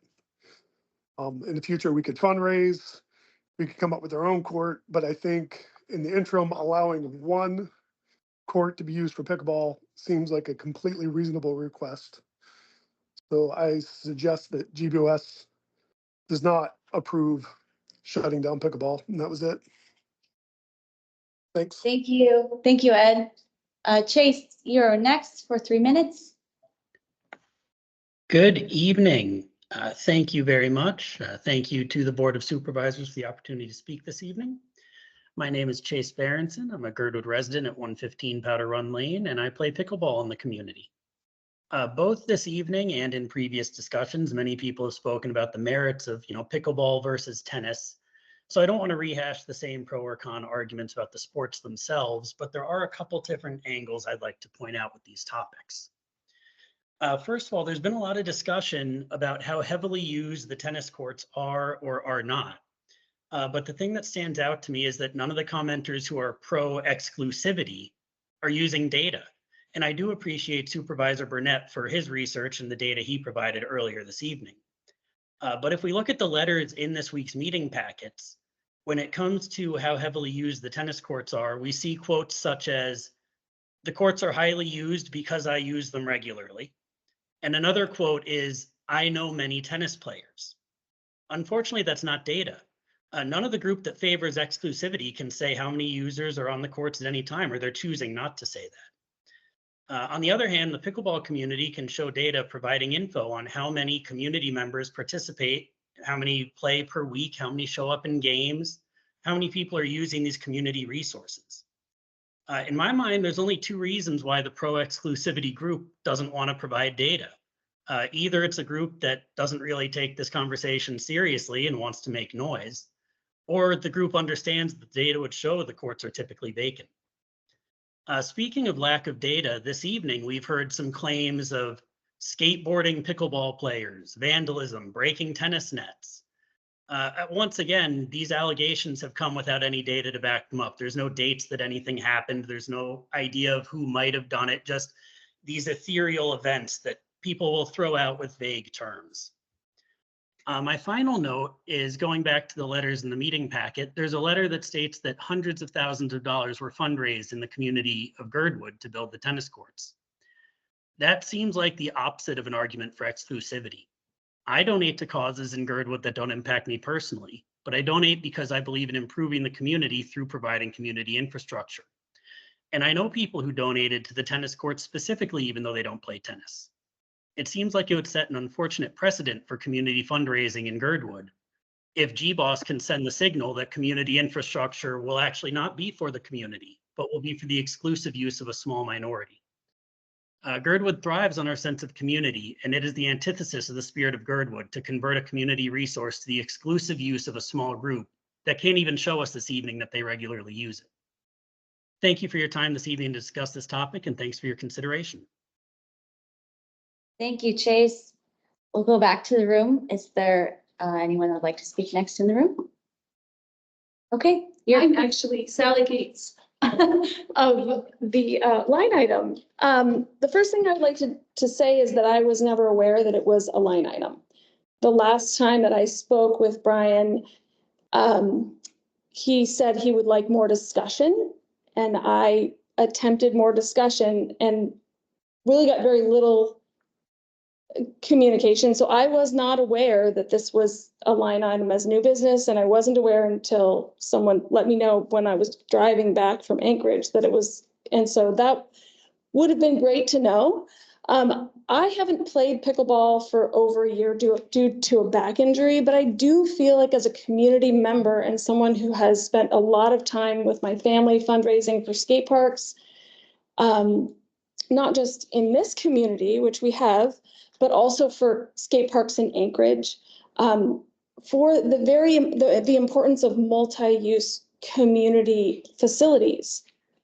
This is a facility that's used by Little Bears. This is a facility that's used by pickleball players. I'm at the skate park an inordinate amount of time because I have children 7 and 12 that live there. I know what's happening on those courts. I have seen once this entire summer when there are 2 games going on. The majority of the time that I'm there, the courts are empty. And if there's an occasional pickleball player there, it's usually not adjacent to a tennis game. The other thing I've never seen from anyone is any kind of conflict. Everyone is respectful, and that's what I would expect in our community because we all live in a small community and you don't, like I tell my kids, everybody's mom is watching you. So it's very important the way that we conduct ourselves. I'm really saddened by the rhetoric. This is not how I grew up I grew up in a lot of local politics down in the peninsula, and I sat through many meetings as a little, 8, 10, 12-year-old. And I would hope that my kids could sit through these meetings and hear adults discussing things in civil ways without accusations of all kinds of things. from my perspective, I wish I had had time to prepare a more clear and concise statement, but I really do think that, you know, if there is this assertion that it is being used all the time for tennis, there should be, you know, actual data on that. As a taxpayer, I am not inclined to either donate to or fund a completely second set of courts that also won't be used. That's your time. Thank you. Thank you very much. Is there another one in the room before I go back online? Okay, we'll go online next. Deborah, 3 minutes. Hi, thanks, Brianna. I'm Deborah Krogan, and as part of the Girdwood tennis community, I strongly disagree with permanent pickleball lines entering the tennis courts in Girdwood. This is not a multi-use situation.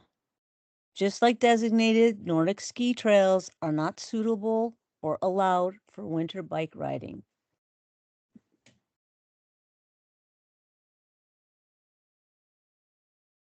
Okay, she's off mute. Thank you, Deborah. Anyone else online like to speak tonight? Anyone else in the room? Okay. I would just like to thank everyone for participating and following along with the time that we instigated tonight. And I'll go back to the online, but thank you for being respectful and having thoughtful discussions and comments, because that really does help future planning in our town that, as you cited, many places in the world are going through. Okay, I'll jump back to Bex. You have 3 minutes. Can you hear me? Yes. Great. Hi, I toyed with not saying anything because I'm very overwhelmed by the really intense emotions that we've gotten from the tennis community here. I'd first like to say thank you for Parks and Rec for all the work you did to help us with the pickleball lines at the school. We have been actively using them very regularly. We love them. Thank you. There's a few complaints, of course, but that's not this forum. It's kind of more just the surface stuff. But I think what I'd like to stand in defense of here actually is just the very aggressive and accusations coming against the pickleball community. As Ed said, we are a community of 40 plus people who have worked really hard to create a community of inclusivity in our pickleball club. We do more than just pickleball. We also spend time together. We've gotten to know each other. We do respect each other and the space that we're using. When using the courts, we have never left trash at the school. We always put away our lines. We have swept the courts to make sure that they're clean for other users, for the basketball players. I personally have worked with the basketball players that also use the surface of the school to get new nets and new paint that this should go up pretty soon before the weather changes. And it's just really disheartening to hear the tennis community coming after a potentially fictional group of people at the tennis courts and blaming it on pickleballers. I think that GBOS should follow up with those claims, because that's incredibly damaging to our community. And we've worked really hard to create a much more positive space. So that's actually all I came on to say. No, that's not really part of the line item, but it was really distressing to hear all those accusations come our way when we have definitely not been doing that. Also, yeah, thank you. Anybody wants to play football? We was playing Tuesdays at the school. We've had a blast. Thank you. Thank you, Bex. Matt, you come a little closer to the mic. Yeah. I know you can speak well.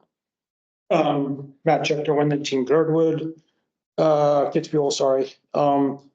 Former tennis player, used to play competitively many years ago, threw the rackets away. Didn't really pick them up.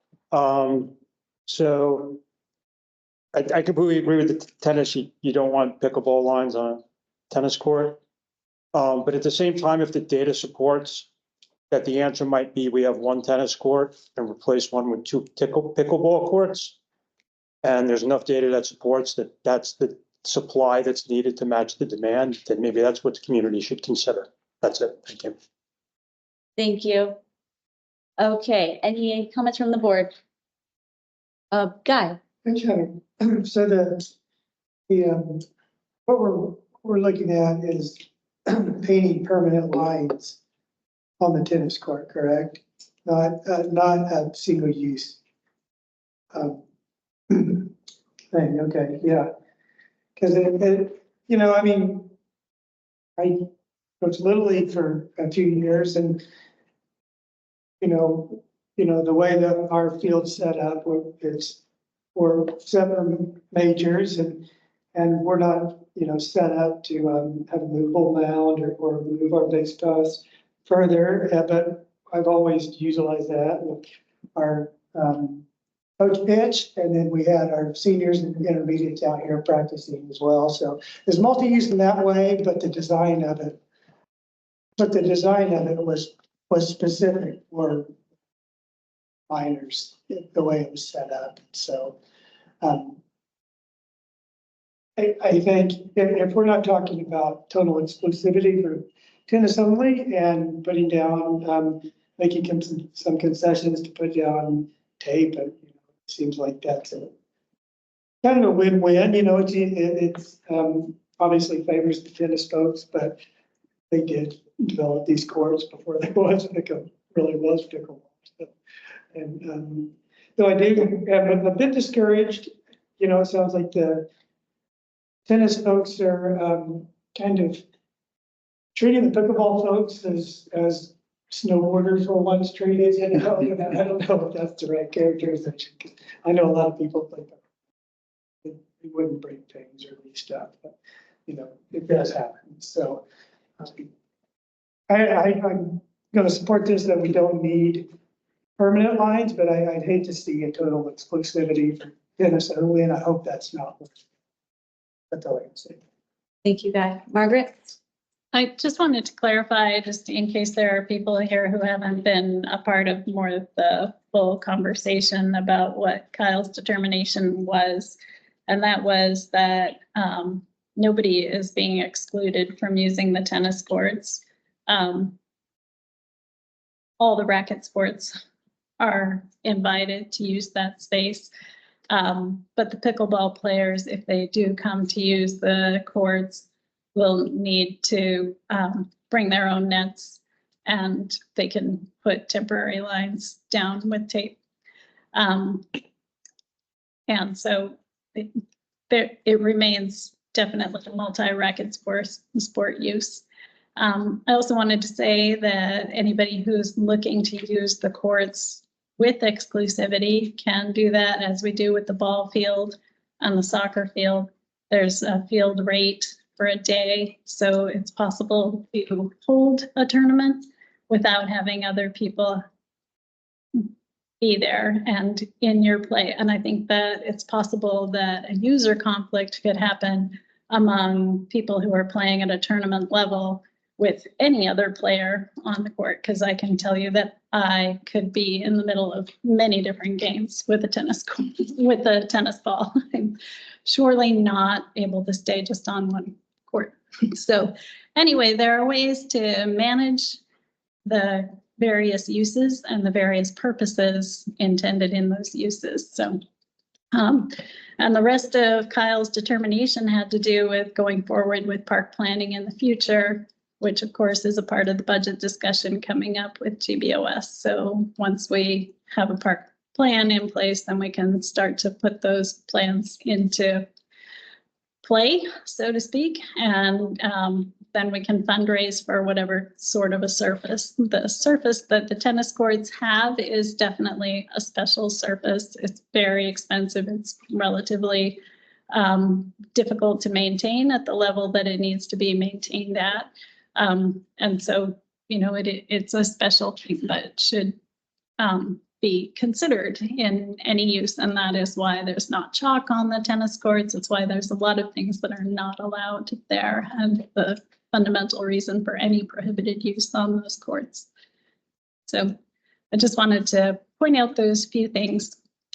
Thank you, Margaret. That's a lot of meetings also to keep track of, with many months.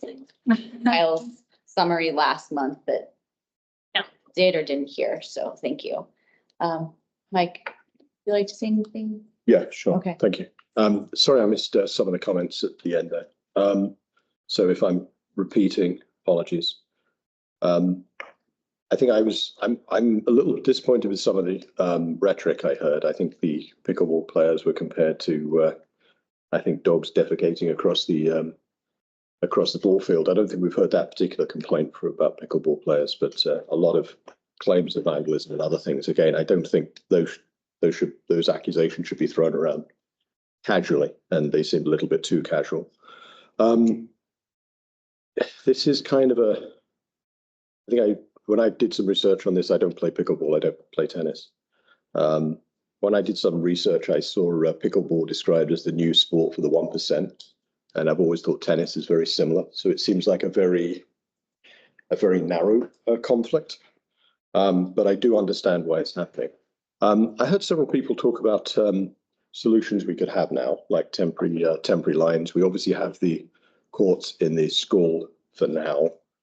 And we have definitely a longer term potential solution when we go through the parks plan. I also heard suggestions that maybe one court gets temporary lines. Oh, sorry, one court gets permanent lines. And I heard people say there should be no pickleball at all played in the courts. So I think my position is that the particular issue in front of us is permanent lines being painted now. And I'm comfortable saying no to now. I'm not comfortable with making that as a permanent long-term solution. I think this is something we should revisit again. If there's a particular plan that could be implemented next year, whether it be kind of a code of conduct that everyone agrees with, or actually I was going to ask about exclusivity, but Margaret answered that. So there is a way of making it exclusive during tournaments. So I think the narrow question in front of us is whether there should be permanent pickleball lines. I think to me it's too early to do that, and I'm happy with affirming Kyle's decision that we do not put permanent lines on the courts. But I'd like to revisit that over the winter and perhaps come up with a different plan for next year. And I'd look for Kyle's guidance for what that would be. Other than that, I think we can get along. I do not agree that pickleball should be banned. I think that temporary lines may be a good solution if people want to do that. And again, I'm a little disappointed with some of the accusations that have been thrown around it. So it's kind of reminiscent of when snowboarding started. It's that you heard when you go back and listen to coverage at the time. There's lots of skiers talking about the appalling behaviour of snowboarders, and all the snowboarders I know tell me that they're much more sophisticated and intelligent than skiers. And who am I to disagree? I'm a skier. Okay, so that's it basically. I'm gonna affirm the decision, but I really think we should review it again this winter. Great. Thank you, Mike, for your comments. Any other comments from the board? Brian? Thank you, Brianna. I want to say that I am in support of the Parks and Rec decision on how to manage the courts. I think that I stated early on that I'm kind of loath to referee what was decided at the playing field level, if you will. I am absolutely not in support of exclusivity on the courts. I think that there is room for everybody, as one of the commenters pointed out.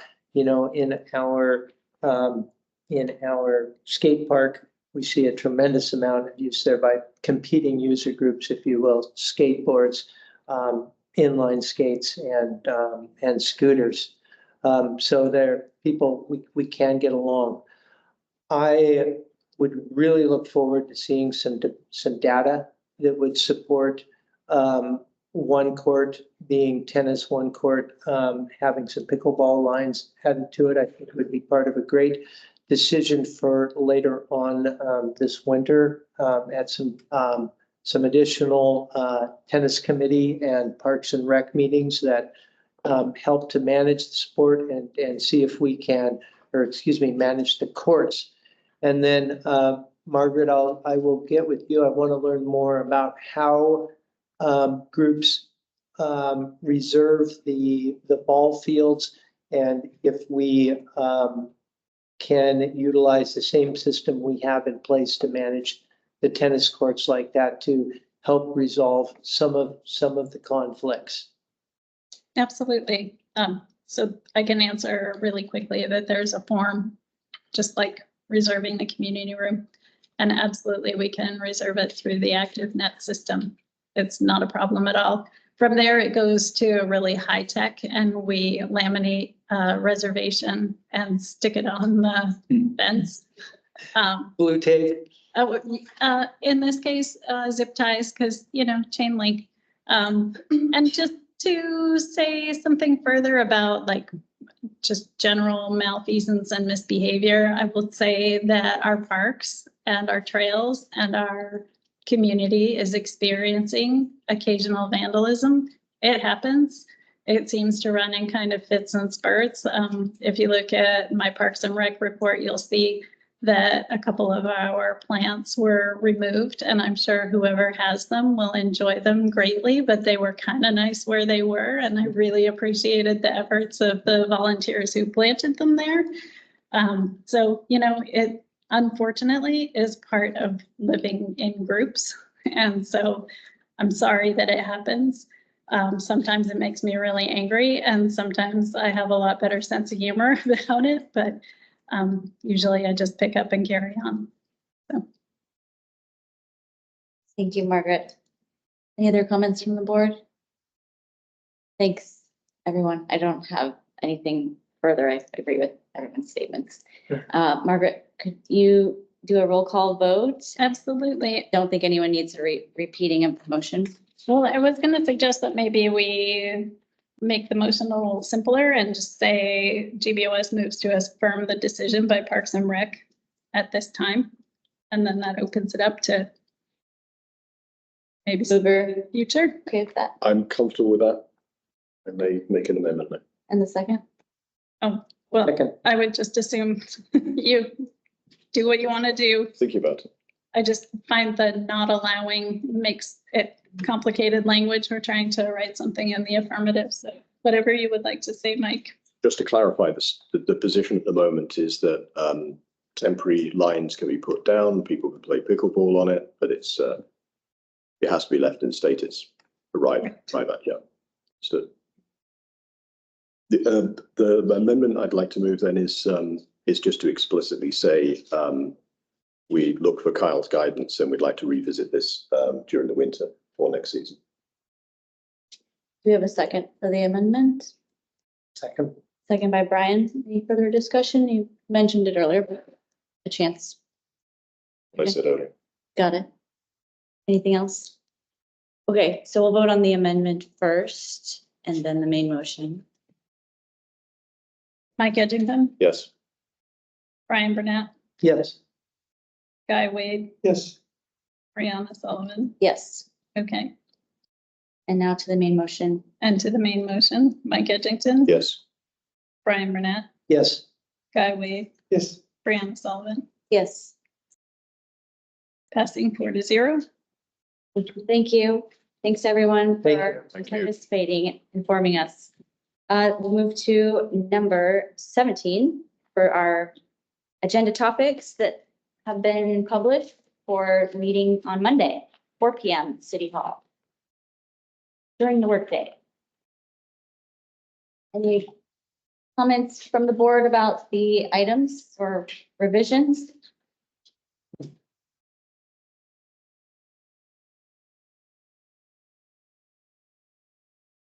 Topic.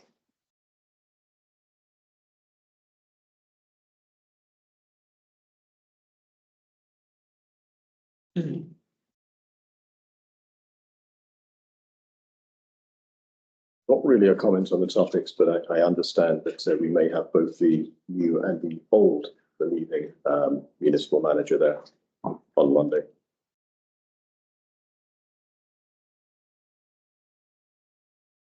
Margaret, do you know if the new one's invited? I don't have access. Okay. I mean, I don't think that they've even started. They start on Monday. Oh, okay. Yeah, so they will be there. They will Okay. be, at least in the Yeah. So the way that this gets communicated is through a municipal staff member who stays on regardless of the other shifts and all that. So I have asked her to forward it to everybody pertinent, but it certainly would be helpful to have the inbound. And I would say in that case, you probably would spend a little more time on welcome and introductions and just make sure everybody knows what their roles are. Okay. Thanks for pointing that out, Mike. I am content with the agenda, and any changes to the order by anyone, or is this good? Just a Brian? question, is this, I haven't been to one of these meetings before, so I'm looking forward to attending that.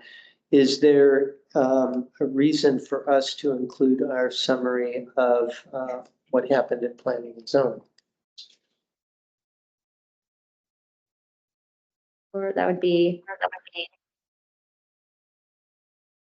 number 2.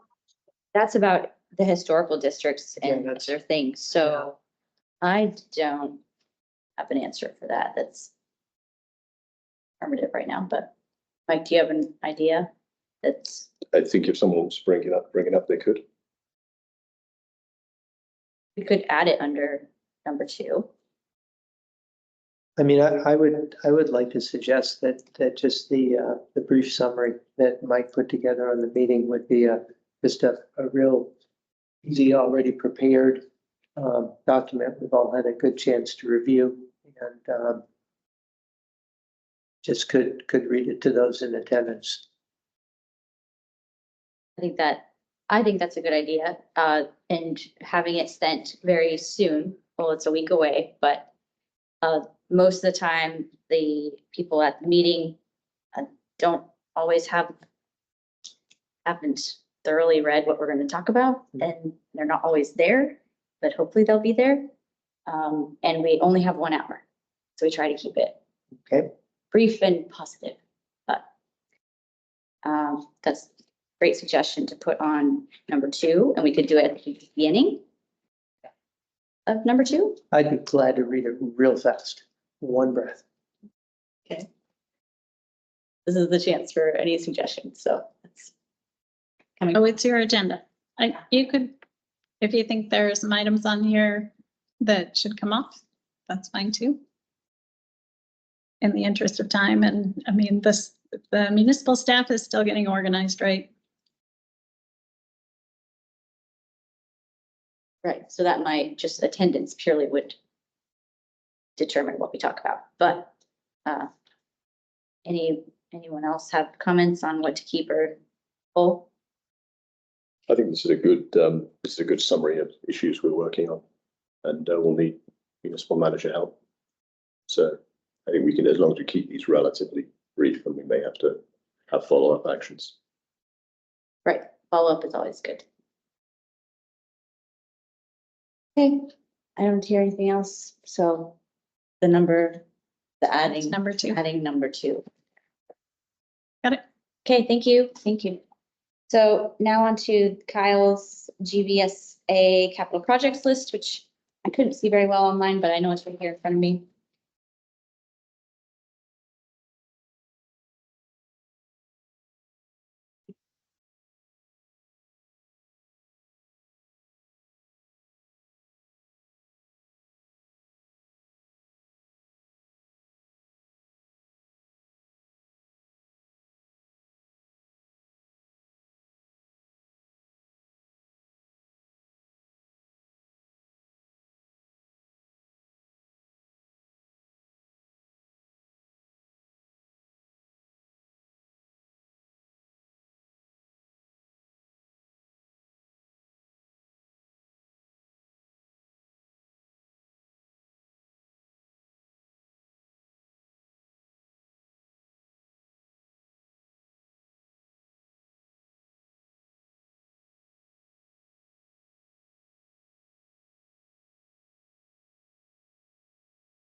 Where's Aaron's place?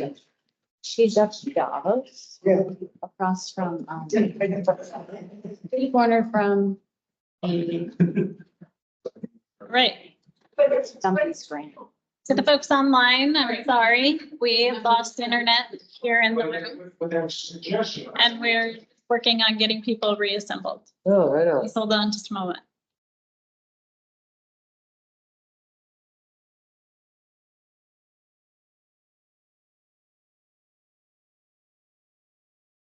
Sorry about that. Hey, let's ask someone out there if they can hear us. Chief O'Shea. Oh, he's leaving. Okay, Jennifer, can you hear us? Okay, I hear you just barely, Jennifer. So we'll acknowledge that you are joining the meeting tonight. Thank you for joining us. Brett. Yeah, I want to let you know we can hear you just fine online. Thank you. We can hear you. Great. All right, so we'll reconvene here at 9:23 p.m. and we were just finishing up number 18, capital projects list that Kyle has. And I was just saying that I felt it was also important to put this on the CIP list, both of these. So that would be the motion to add these onto the community-wide capital improvement project list. Do we have a second for that motion? Second. Thank you, Guy. Any other discussion about it? Okay, we can go by assent if we don't have any objections to it. These two items can go on the CIP list. Hearing none, that motion passes. Now, Jennifer, when we had some other items on the agenda, we bumped them down to after number 18 in case you came. So now we're going to go to number 10, which is the status update on request for code change to put a P under dwelling mixed use in GC2 zone land east of Main Street. Do you have anything to add on that item tonight?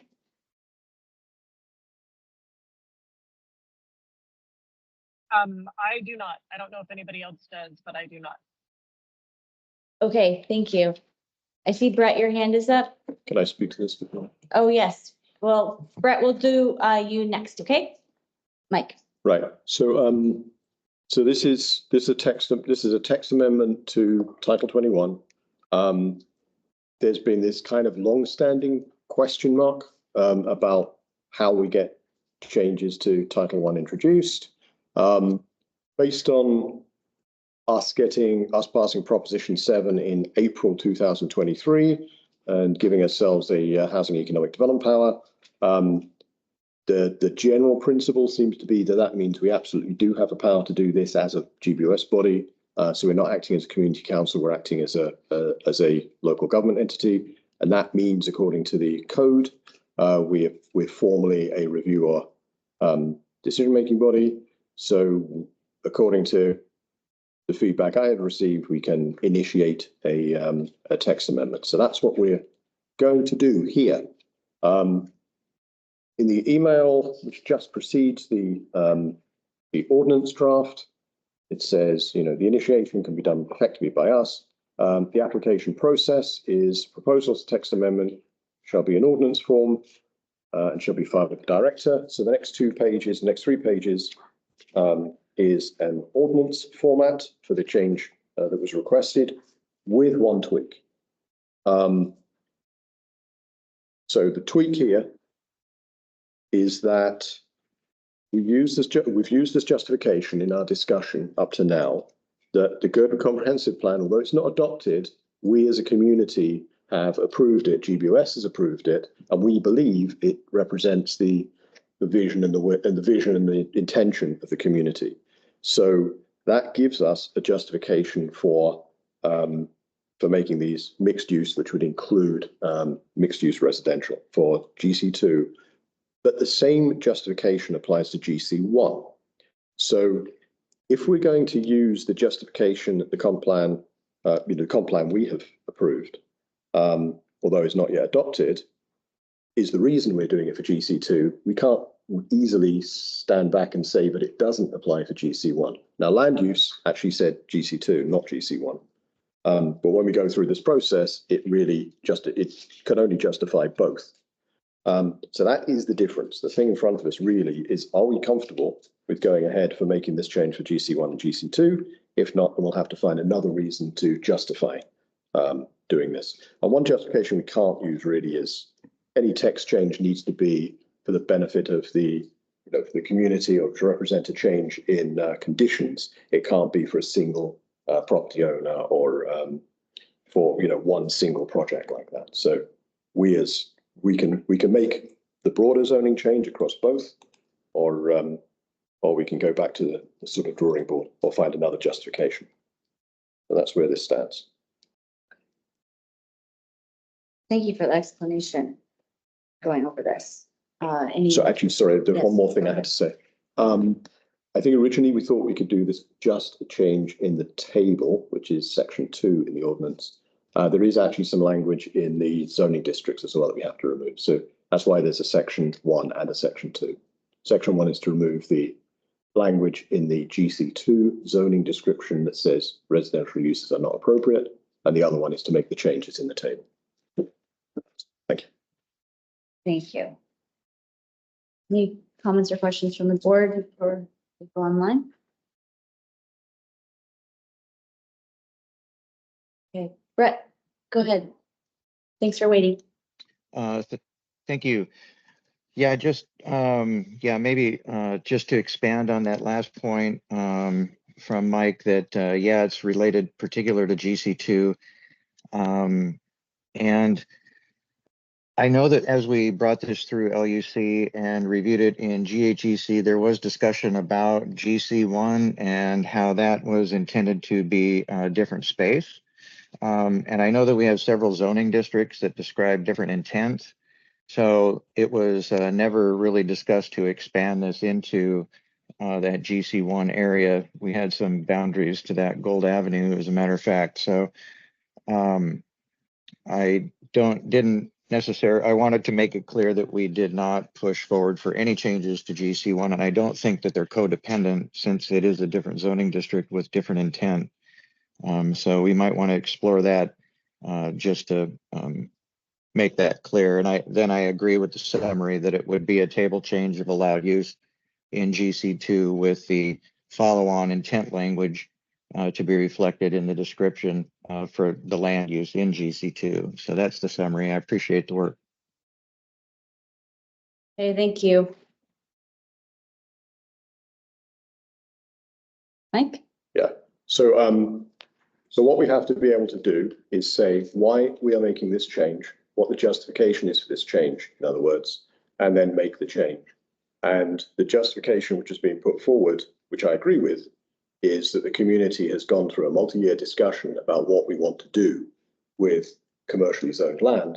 And the conclusion is that mixed use residential is perfectly acceptable. And in the map we as GBOS approved and LUC approved, it has both the areas which are currently GC1 and GC2, both marked as mixed use. So if we're going to use that as the justification, we can't step back and say it only applies here, doesn't apply then. We have to do both or neither.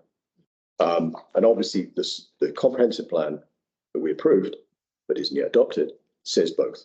So if there's another reason we can articulate of why it only applies to GC1, only applies to GC2 and not GC1, that needs to be identified and it needs to be put into this. Otherwise, it's both. Now, interestingly, in the section 2 here, it only changes, section 1, it only changes the text language in the GC2 district. And the reason is there's no prohibition in the narrative or in the intent into GC1. So as the code is currently written, there's nothing in there that says in words, we don't want residential mixed use, but the table doesn't have it. So GC2 is the only thing that explicitly says in terms of the description and the intent that residential is not suitable. That is not stated in GC1. So it's one of these things that practically probably doesn't matter because in the next couple of years, we're going to redo zoning anyway. But to be consistent and to actually be able to justify it in the way I think we should as a responsible body, we have to make changes to both. Unless there's another argument we can put forward, but I couldn't think of one. And we didn't discuss one that covers one, not both. Okay. Thank you, Mike, for that. Sure. I agree that. May I with all the years- respond? With all the years of the comprehensive plans efforts to have these and that they are listed as the same land use category, it'd be really thorough to have them both there if we're making this change. So, Guy, do you have something? Okay. Brett, do you have something? Go ahead. Yes, may I respond? Yeah, through the chair. That GC2 and GC3 are quite similarly aligned in their land use, yet GC1's explicit in its gateway theme and feel as a commercial only entry into the valley, and it's quite clearly stipulated. I understand those things may change. As to how that might affect other property owners in GC2, I do know that there are several property owners, and perhaps if these opportunities were opened up to them, they may make similar investment in combined commercial residential use.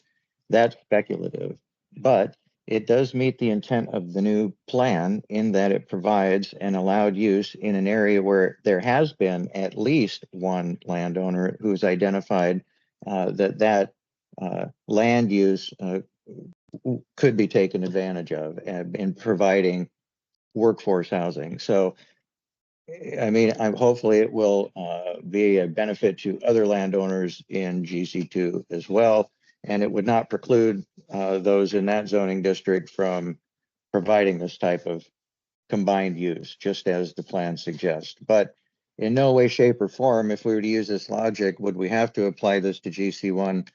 You know, I guess under that theory, we would have to apply it to all zoning districts, including industrial, for instance. So I think it's quite clear that the intent was to keep it somewhat residential and residential commercial combined use in that area.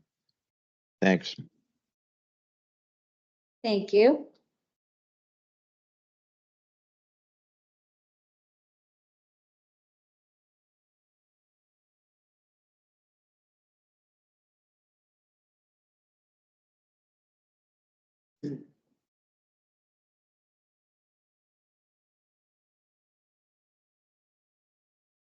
So this has been before us for 5 months. Yeah, I'm sorry, I'll just make a motion then.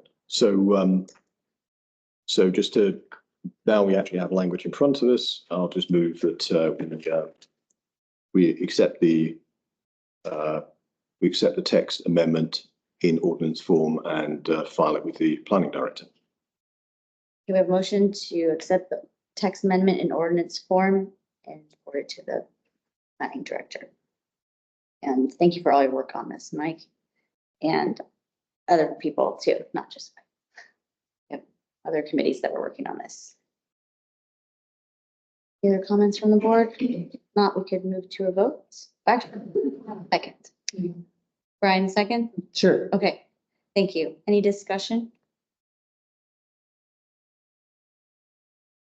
A good benefit to not have this waiting longer. It was definitely important months ago, so I'm happy to move forward. Margaret, do we have a roll call vote? Sure. I think we'll start online. Jennifer Wingard, Yes. Mike Edgington, Yes. Brianna Sullivan, Yes. Brian Burnett, Yes. Guy Wade. Yes. Motion carries 5-0. Thank you. Thanks, Mike. Now we'll go to number 14 that we moved to the bottom here, and that's the request to pursue HLB municipal code requirement to initiate a land use study in the Girdwood Valley. We didn't know, Jennifer, if you had any further update on this item.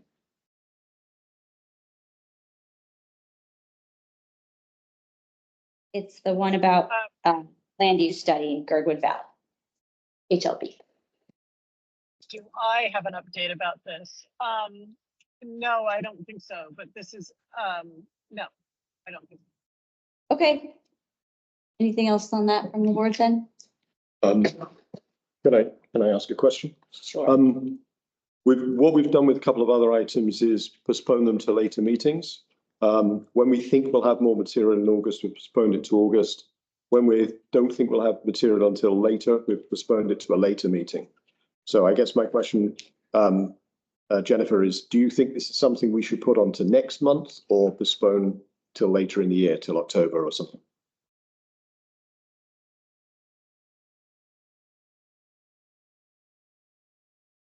Sorry, can you clarify, is this about the land, can you clarify this land use study? Yeah. Is This this is- for the, Oh, she muted again. So go ahead and answer. Or Jennifer, this is the number 14. So it's, I mean, the HLB municipal code requirement to initiate a land use study in the Girdwood Valley. And the petitioner is not here, but we just wanted to know right now, should we push this to August or September or beyond, in your opinion? Right. Sorry. Yes, I would say let's put it off until October. I think that the original petitioner has other things she wants to tackle first. And so I have talked to her about this, and yes, if we could revisit this in a couple of months, but I don't think we're going to need to see this again in August. I second. Okay, we'll take that as a motion, Jennifer, and it's been seconded. Are there any objections or discussion? Okay, we'll go by assent and see this in October. Thank you. All right, now on to, I believe, new business. So Ellen, if you are here, we are ready for your presentation. All right, I am here. Thank you. My name is Ellen Twynham, and I wanted to just kind of bring everybody's attention to Hightower Road. And if I can just share my screen here. Okay, can everybody see? We can. All right. Yes. All right. So here we have Hightower Road. And on this side with the Merc and everything, it's a pretty clean look. It's got like really nice street lighting and stuff like that. And then on this side of Hightower Road, we've just got all this Chugach electric stuff. And there's a municipal ordinance that says that Chugach Electric has to spend a certain amount of money every year on burying power lines. And the reason I'd like to direct everybody's attention to these power lines is, well, there's two reasons. One of them is they're kind of ugly. And the second reason is on this side of the road, and I think this would affect all property owners on this side of the road. I'm going to switch here to an example. This is 2 lots on that side of the road. This, just to orient you, this building here is where the yoga shack used to be.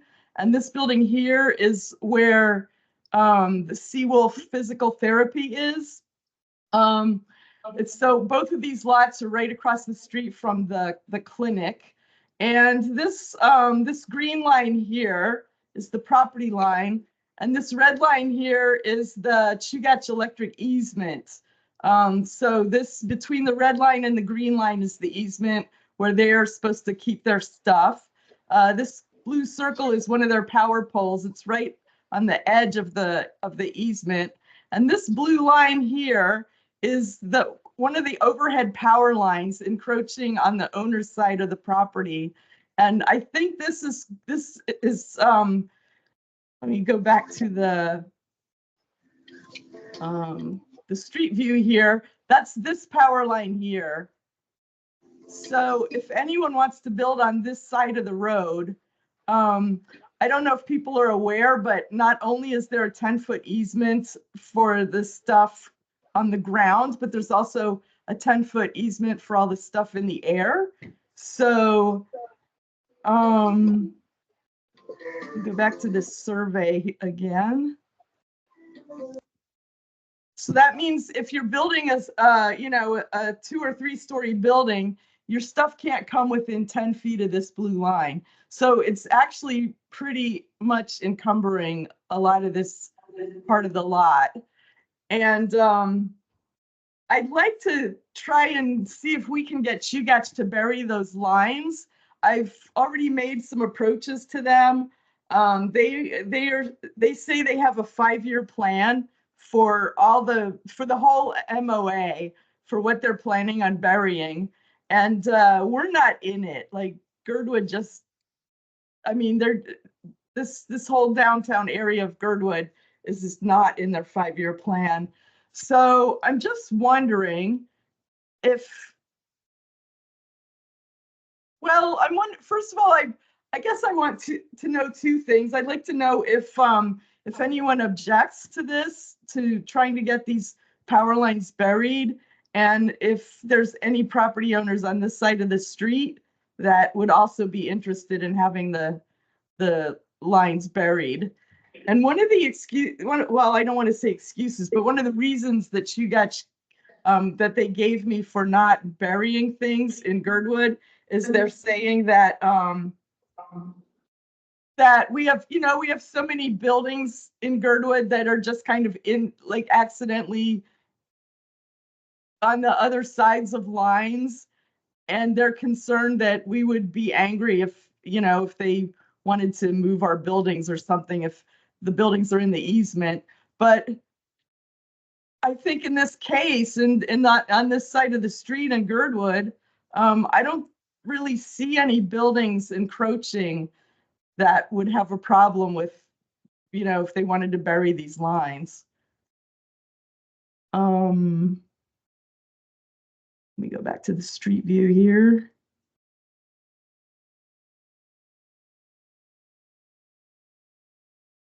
Oh, here we go. I guess so. And I also was wondering if it would be possible to maybe bring some political pressure on them and see if we can get bumped into their 5-year plan or what that would take. Anyway, I'm just kind of brainstorming. This originally was just going to be an announcement. I'm sorry, I didn't realize I actually made it onto the agenda. But anyway, one of the things that brought this up was, let's see, I'm just going to zoom down to this property. Here's the Seaview Physical Therapy building. Here's the building that used to have the yoga shack. They're planning on developing this to have 3-story mixed-use development, which is going to probably have some commercial on the bottom and two upper floors with residential. And just because of the encumbrances on these lots, they're worried that the residential, just the cost of it, of maybe only being able to have 4 units instead of 5 because of the setbacks of this power line right here. And I'm not sure if other people on this side of the street have any concerns about this. But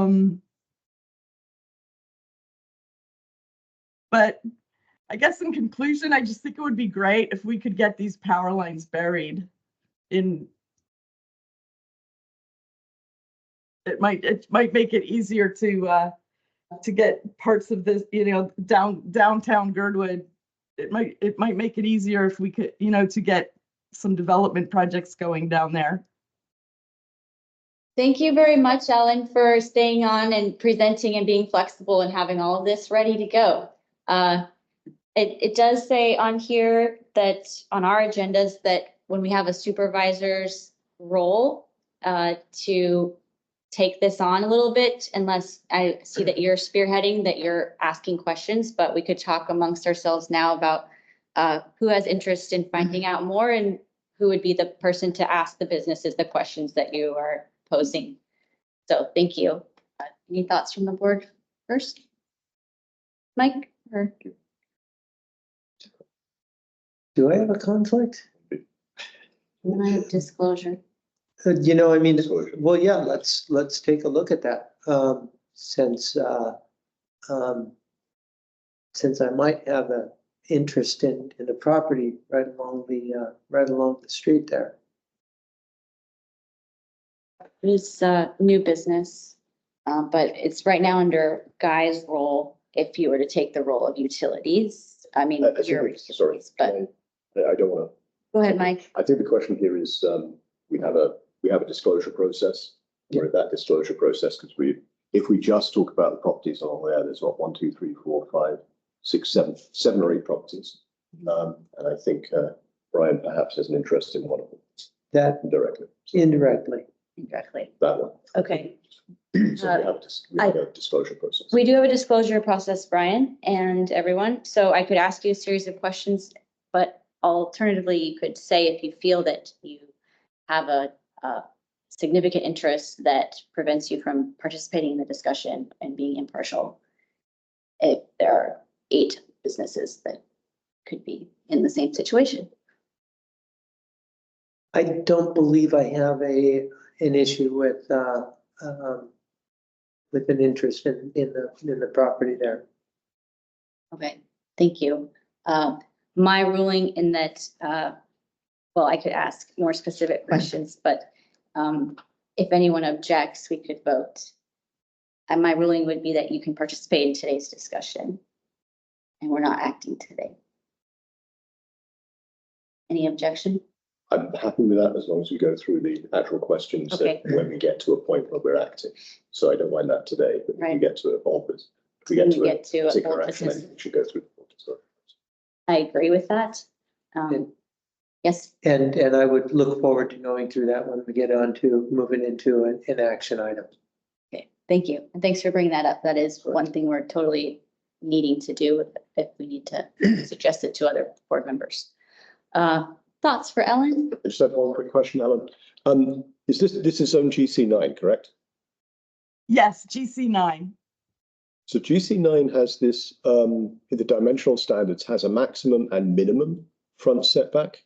It has to be, for any new structures, it has to be, I think, between 16 and 20 feet. So you can't be further back than 20 feet, except for some through administrative site plan. So wouldn't that be a problem? Because that 10 feet of easement is within the parcel, isn't it? Yes. So if you have to be 10 feet back from where the power line is, then you've got the TUGAC saying you cannot build within like 22 feet of the front, and the code saying you've got to build within 20 feet of the front. So it seems like an inherent contradiction. Yes, there are some contradictions on this project, and since people were worried about disclosures, I don't know if this is obvious, but I work at Z Architects, and we are working on one of these lots that I showed you. So I don't know if that's a conflict or not, but the disclosure only matters for board members. Okay, cool. But thank you for disclosing. Okay, thank you. Okay, so thanks. So that's just another. When we consider it, we'll go into more detail. But that's another thing there that clearly that's another argument for trying to deal with where they are. Because we have the code basically says you've got to build in a space that TUGAC won't let you. So we have this inherent problem there. Thank you. Any other thoughts from the board right now? Between my thoughts I tried to say, but they were out of order at the time, is that between now and next month, we would need a supervisor to look into this. And then if Guy, this is your last meeting, we need to have someone else volunteer to do it. So I'm happy to do it. If I don't know if anybody else wants to join me, but I'm happy to take this on. Okay. Jennifer, do you have any interest in this item? I do, but I can't right now. Thank you. I guess I should have clarified that. We're all interested maybe, but time is also something. Okay. Well, I'm supportive of anyone that would I'll like try to. and come up with a resolution or action for next meeting. Okay. Great. Anything else from the board on this? Look forward to the next one. Thanks, Ellen, for bringing this forward. and Thank you. creating awareness for us and Thank Chugach. you. And thank you, Mike, for volunteering to take an interest. Okay, we have an item number 21 left, and that is the considering a resolution for AWWU. Did I skip one? Oh, I did. Number 20, my apologies.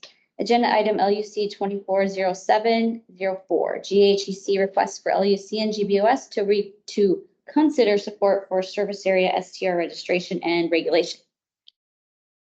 And I just make before we go any further, can I suggest we extend the meeting till 10:15? We have a motion to extend till 10:15. Thank you for doing that. Don't need it. Do we have a second? We have a second. Any objections? Okay. Let's keep on moving. 10:15. All right, I'll kick it off, and if Brett has, he'll chime in after me or on top of me, whatever I say it's wrong. So Matt Schechter, co-chair of Girdwood Housing and Economic Committee. This is the first time we're presenting to GBOS, so I think many of you have heard some of this situation before. Within the Girdwood Housing and Economic Committee, we've had discussion over the last couple of months in terms of presenting short-term rental regulations to kind of kick the ball rolling within the community. I think most people are aware that the municipality of Anchorage had decided not to put forth, or the assembly had voted for it. Bronson had vetoed it, and they didn't go back and vote again. So the MOA did not have rules for us to follow as a community. So within GHEC, we kind of took it upon ourselves to kind of, say, okay, if we wanted to kind of start drafting a simple concept, using effectively a zoning overlay, what would initial rules look like or regulations look like for the community? We've discussed it in GHEC. We presented it to the Land Use Committee at their last meeting as well to just continue to gather feedback. Obviously, we're bringing it to GBOS for consideration, but obviously to the extent there's additional community feedback, we want to hear back from people as much as possible about the issues. For those that are listening online that maybe haven't heard, so the idea that's put forth here and is in the presentation, and it's kind of discussed at GHC. What you're seeing in the packet or online is something that we kind of discussed internally, and so it's not one person's kind of a rules. It's kind of consensus amongst what GHE considered to what we consider two main goals. One is to count the number of short-term rentals we have simply to get people to register. And so that we can actually track the extent of the problem in the valley, which everybody knows is certainly significant. The idea is also to try to put some basic rules around those properties, which we hope are few and far between, but that are not kind of following the rules and are effectively being a nuisance, and kind of providing penalties for infractions if they are licensed, and then penalties for infractions if they're not licensed. Again, the goal with this, as we've proposed it initially, is to not ban short-term rentals, to not try to keep people from having them. If people choose to self-select and not pay the $100 registration fee to have a short-term rental, that's their choice. But if they do, then we're trying to, basically frame what it looked like to have a commercial business in a residential neighborhood. That's the 30,000 foot pitch. Brett, is there anything that you wanted to add, perhaps that I didn't comment on, at least initially? No, thank you for that, Matt. Excellent summary. And like you had mentioned, there's another cycle of meetings, I believe, in this to take further input and further consideration, both through LUC and the Housing and Economic Committee. So take advantage of those opportunities as we, I guess, further mature this concept. So we'll take any kind of further questions, but thank you. Good job, Matt. Thanks. Thank you both. Any comments from anyone here? Questions? Mike? Couple of quick ones. Yeah. this looks somewhat similar to what the Assembly proposed. Correct, yep. Could we basically start with what they ended up with and then put these things in and use that as kind of a starting point for a real? I think if we're ready ultimately to go forward with the municipality, absolutely, we could do something like that. I think it's more, the framework is with people that don't want to look at MOA stuff and stare at bullet points. But, oh yeah, putting it in a format like that, I don't have an issue. And I really like the tracking through third-party vendor. I think that makes perfect sense. The one, well, there's two things. One is about how this interacts with Title 21. Because my opinion, and I think plain reading of the code, is that short-term rentals aren't a legal use today. So what we'd effectively have to do is make them a legal use under Chapter 9 at least, and let things fall as they may in the rest of the muni. Right. There's a couple of ideas for how to do that, so we can get into those details later. Yeah, we don't have to do them today. The other thing that's, one of the questions as well is whether, because if this is licensing isn't tied to Title 21, so licensing is done under a different piece of code. Right. And that licensing is generally municipal wide. So one idea that's been floating around is perhaps this is proposed as a municipal wide thing, but it only gets triggered when something happens. The example that's similar to this is there's a thing called secure trash regulation zones that basically say you have to have bear-proof containers, etc. And you can't have them out for multiple days and various other things. But there's a triggering process. It's a code that applies over the whole of the municipality, but only when a certain area both has enough bear interaction, it becomes a problem, and asks for it, it become enacted. We could do something very similar with this and just say basically when you get enough short-term rentals or a high enough density short-term rentals, then it gets triggered.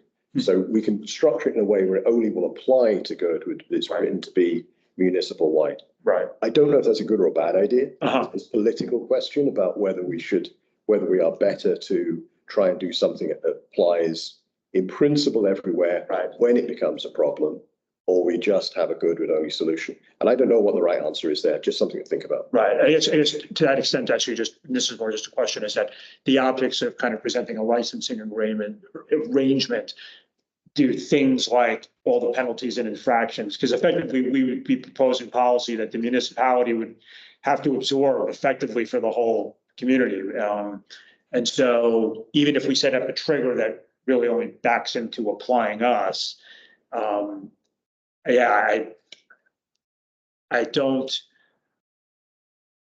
don't know. I guess the question is for assembly members, like how would they react to Girdwood dictating the terms? I wouldn't quite put it as Girdwood dictating the terms. I would say this is not dissimilar from the penalties and the numbers which came out the earlier attempt at muni-wide. But that attempt at muni-wide was really balanced. It was very close to. It did pass initially. It was gonna get taken away, but in essence, it was right on the margins. If we basically took that framework and then just added in, but it only applies in some places. When you have a problem in the future, that might get it beyond the threshold of 6-7 votes into something that could be more widely supported. I just want to know, since that's something that's we could almost do, in the next few weeks or next couple of months. Would that be a better place to start with? Because that seems to have potentially a very short runway till it could be enacted. Okay. So that's just another. Yeah. We're basically taking these principles. Right. That frame was pretty. Yeah, I know Brett. Yeah, sorry. I was saying if Brett has his hand up, but yeah, no, I definitely noted. Yep. Any other board members have a question or comment for Matt? I was just going to agree with what Mike said, and that with the assembly spending so much time on it last year and amendments and vetting it and almost going to pass it, and then just inserting this into, because Girdwood had to respond. We all had meetings to say we wanted to change about that, so we thought it was going to pass. If we put what GHEC has said and suggestions in there, and then I've heard from community members that do not attend meetings that the registration fee should be much higher. Just so that's a comment. I would actually, to respond to that before we get to Brett. So if I personally was writing the rule, because it's the adage, if you want less of something, tax it. Right. So I would encourage those people that want a higher fee to come and speak to the committee, not to you. Because if I had 200 people that came to me and said that $100 we think should be $1,000, right? Again, it's not what I think, it's more what the community. Right. But so I guess I would just encourage those people that are telling you that to come and tell us directly. So Or that's email. whatever it is. I know, Brett, sorry. Yeah, Brett, your hand is up. Go ahead. Thank you. Yeah, through the chair, I'd just like to circle back to this is a great example, I guess, of how difficult it would be to convince the entire assembly to make changes to a registration and regulatory regime for STRs in Girdwood. Just in this discussion, it's come out of committee, it's up at this level, and we're having discussions on the exactness of the fees. And that was kind of the problem that we ran into before when the earlier AO was proposed by the assembly. Both bodies, including GBOS, came out and said to the assembly that it wasn't meeting what we needed. Now we're providing what we need, but the technicality here is how it's implemented. I think that the service area provides some leeway for that. And these are great discussions to have at the committee level to try to strategize on ways that are locally negotiated and locally considered, where we can have this kind of input. Because once this goes back to a municipal wide set of code and implemented in the way that it was proposed prior, then we are in a back seat. And trying to convince the entire municipality to pass something that's only over certain thresholds would totally be problematic. I think that we should leverage what we had voted on and attempt to mitigate through the service area, because it has failed in the prior path. We wanted this to be something simple to understand, and the thought behind the easy entry fee was to get everybody on board who's doing this activity. So everybody, they're in the system, they're at least licensed to do it, type of approach, and that can be licensed potentially under the service area. And I don't want to get too deep, but Mike had a great idea. Maybe it's a business license endorsement and something like that instead of through the clerk's office. And we need to really consider how it would run in the future, and how we can make these changes if we thought that the fee needed to be higher for us to mitigate the short-term rental impact to long-term rental availability. So I'd like this to come back to our meeting here next Monday, I believe, where we can talk about this in some detail and bring great ideas. Thank you. Other comments? Matt? And I would also raise and if we think there are two potential paths, we might the one that you're proposing, or effectively a municipal wide or a narrower proposal. Maybe the other question is, like, we're figuring this out from the bottom up, but whether we kind of talk to assembly members or whatever and say like what do we think is more easier for us to actually get through, right? And so that's just my thoughts that, we could get on the next meeting and start talking to Zach or Randy or whoever, to get a sense. But that's just me speaking out loud. And again, just to echo, if people have disagreements with the numbers, like, I just encourage them to come to GHEC or land use committees and can make their voices known to us. So. We have another comment in the room. Sure, I think I'll be on an island here, but I'd like to offer a comment in opposition to any restrictions, limits, burdensome red tape on, with the goal of discouraging property owners from utilizing their own properties as they see fit. As a homeowner, property owner, landlord who chooses to rent or chose to rent to a long-term Girdwood resident, I don't believe that the solution to housing issues lies in restricting what people can do with their property that they paid for and that they pay taxes on. I think it lies in less restrictive building codes, less government intervention, more people in the community who choose to do the right thing, but mainly who have the power to do what they want to do with their own properties. Thank you. Mike? Yeah, I'd like to just respond to that quickly. I'm a property owner here. I'm restricted in many, many ways in what I do with my own property. I could run a bed and breakfast, for example. That's an accessory use to a residential use. I cannot run a brewery. There's a whole bunch of code and law that stops me from running a brewery. I couldn't even run a restaurant. I mean, I cook a bit, but I can't start offering it for any member of the public for a fee. There's a whole bunch of code about commercial visitor accommodations. There's code about hostels, there's hotels, there's rooming houses, and there's pretty decent guidelines for all of those and a good justification for all of those. Short-term rentals are a commercial visit, in many cases, are a commercial visitor accommodation business. It's a 24-hour a day, 7-day a week, 52 weeks a year, full-time commercial operation. And if it was anything other than slipping kind of between the cracks on offering visitor accommodations, it would absolutely be banned. It would not be acceptable to have commercial uses in residential areas for businesses like that that are pretty disruptive.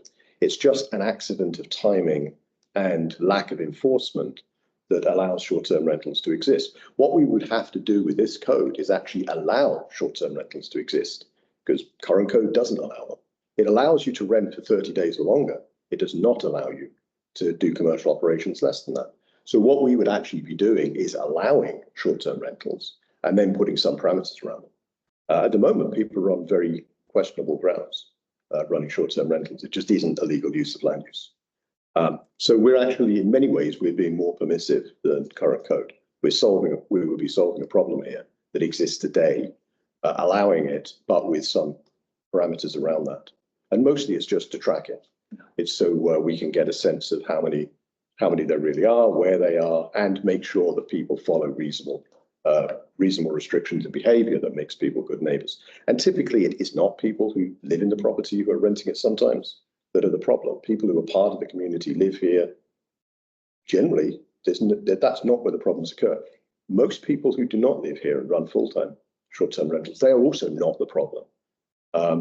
Some short-term rentals who are run commercially are problematic, and the net impact of 350 or so in this community is also a problem.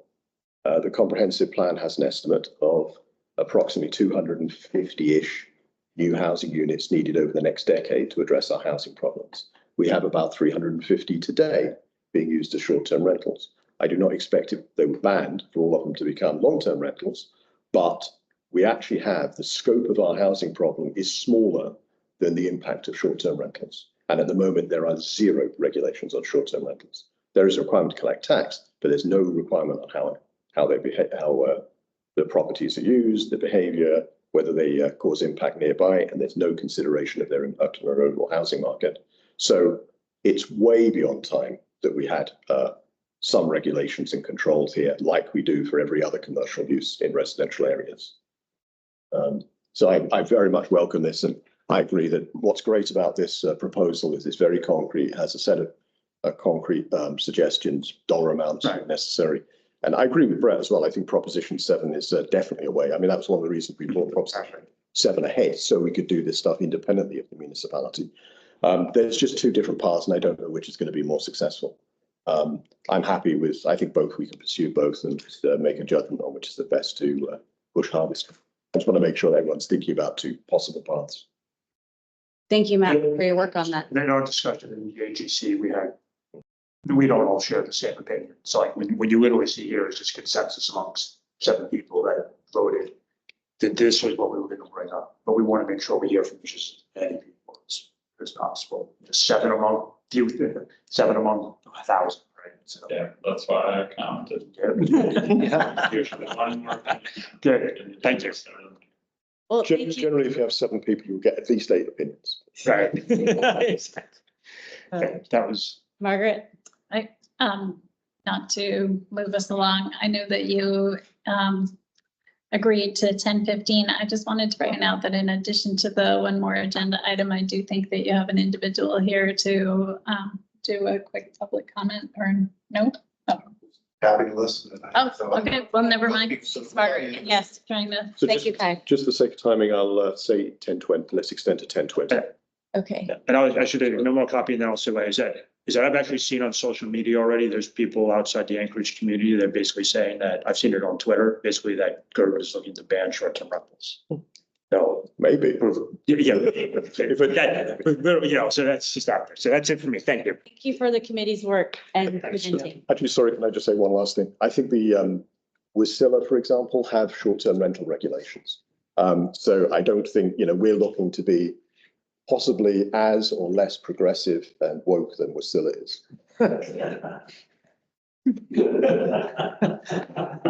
Okay, 2 more minutes, but we had a motion to extend to 10:20. We have a second. Second. All right, going by a cent. Don't hear anything. Let's try to get to the next one. Thanks for the last one. Now it's tonight, item number 21, the AWU topic. So Mike. Right, I'll be very brief. So AWU, I can't remember exactly how many years ago, maybe 3 years ago, changed some of the ways that they can fund extensions and sort of enhancements to the water system and to the sewer system. This was kind of signposted for a number of years. It's now been fully implemented. So basically there are two, back in the old days, i.e. before approximately 3 to 5 years ago, if AWU was going to extend a system, say, they were going to extend a system past 100 properties. When they did that extension, there would be an assessment and all 100 properties would start contributing towards that extension at the same time. Now there are 2 models. One model is that effectively AWU borrows and pays for it. The other model is it's funded primarily from grant funding. If something is funded primarily from grant funding, AWU can extend a system and they build it, and all the property owners along it have the option in the future to connect to the system and start paying when they connect to the system. And they would be paying based on the costs when it was originally built, not the cost at the time they connect. So if they build a system in year 1 and people have their own well solutions or they don't develop property at all, they don't pay anything. And then maybe on year 15 or year 20 or year 30, if they connect, then they're paying the same costs as would have been incurred year 1. So effectively inflation proofs the extension. So I know when extensions of water systems have been discussed in the past, there is this problem that people who get the service have to pay from day 1, whether they need it or use it or not. That is no longer the case if you go down a grant-funded path. Carl and I had a meeting with, there have been a couple of presentations from AWU in the last year or so along these lines to explain this process. One of them was at the Housing Summit last fall at UAA. And I know Jennifer and I think Crystal were also there. So we heard that presentation then. There've been a couple of follow-up discussions. Carl and I had a meeting with AWU a couple of months ago just to try and understand whether that would be, exactly what that would mean in case of Girdwood. So net all of this, there's been a question for a long while about why we only have water system in part of the valley. Can water be extended, city water be extended along Alyeska Highway down to Old Seward? Old Seward. Can it be extended down to Old Girdwood? And this provides a mechanism. So if we want this to be a project which AWU will consider and put on their list and do at least initial scoping for to get a rough ballpark figure, then what we need to do is have a resolution basically asking AWU to do that. And then what AWU will do is put it on their potential future project list, do a rough calculation of cost. And then when grant funding opportunities come up in the future, they will have that available with a sense of scale that they can then use to apply for grant funding. We can also apply for grant funding. We can get money in all sorts of different ways. But the intent here would be to put it on the list so it becomes an official project. which AWU is aware of and supporting, and can potentially be funded in the future. The reason it's good to do it now, to consider this now, is twofold. Firstly, they've changed their model, which is good.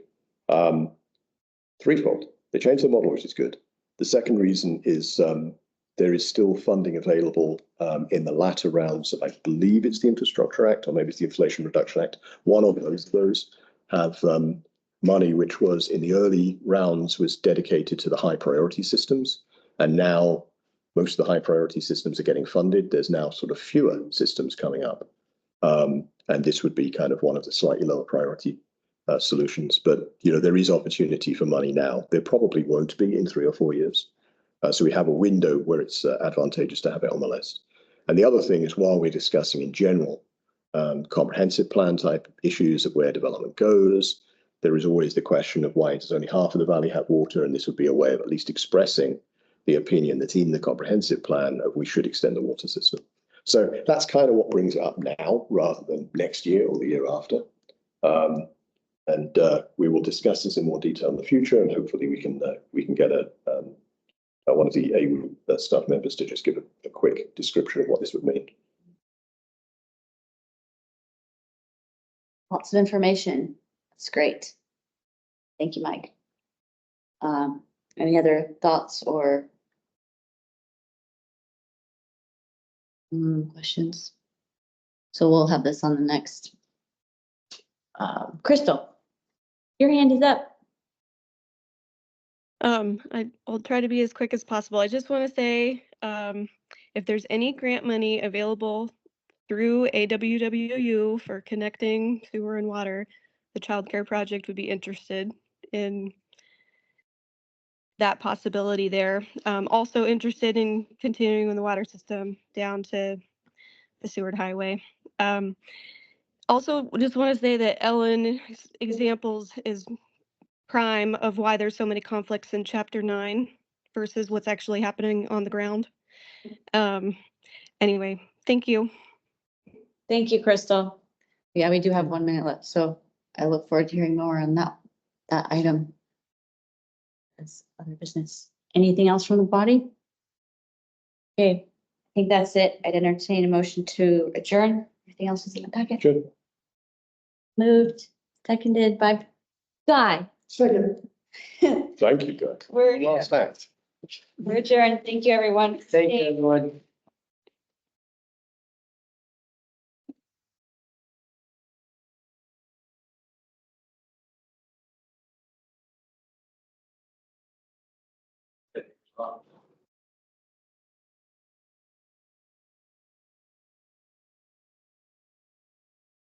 Just a minute.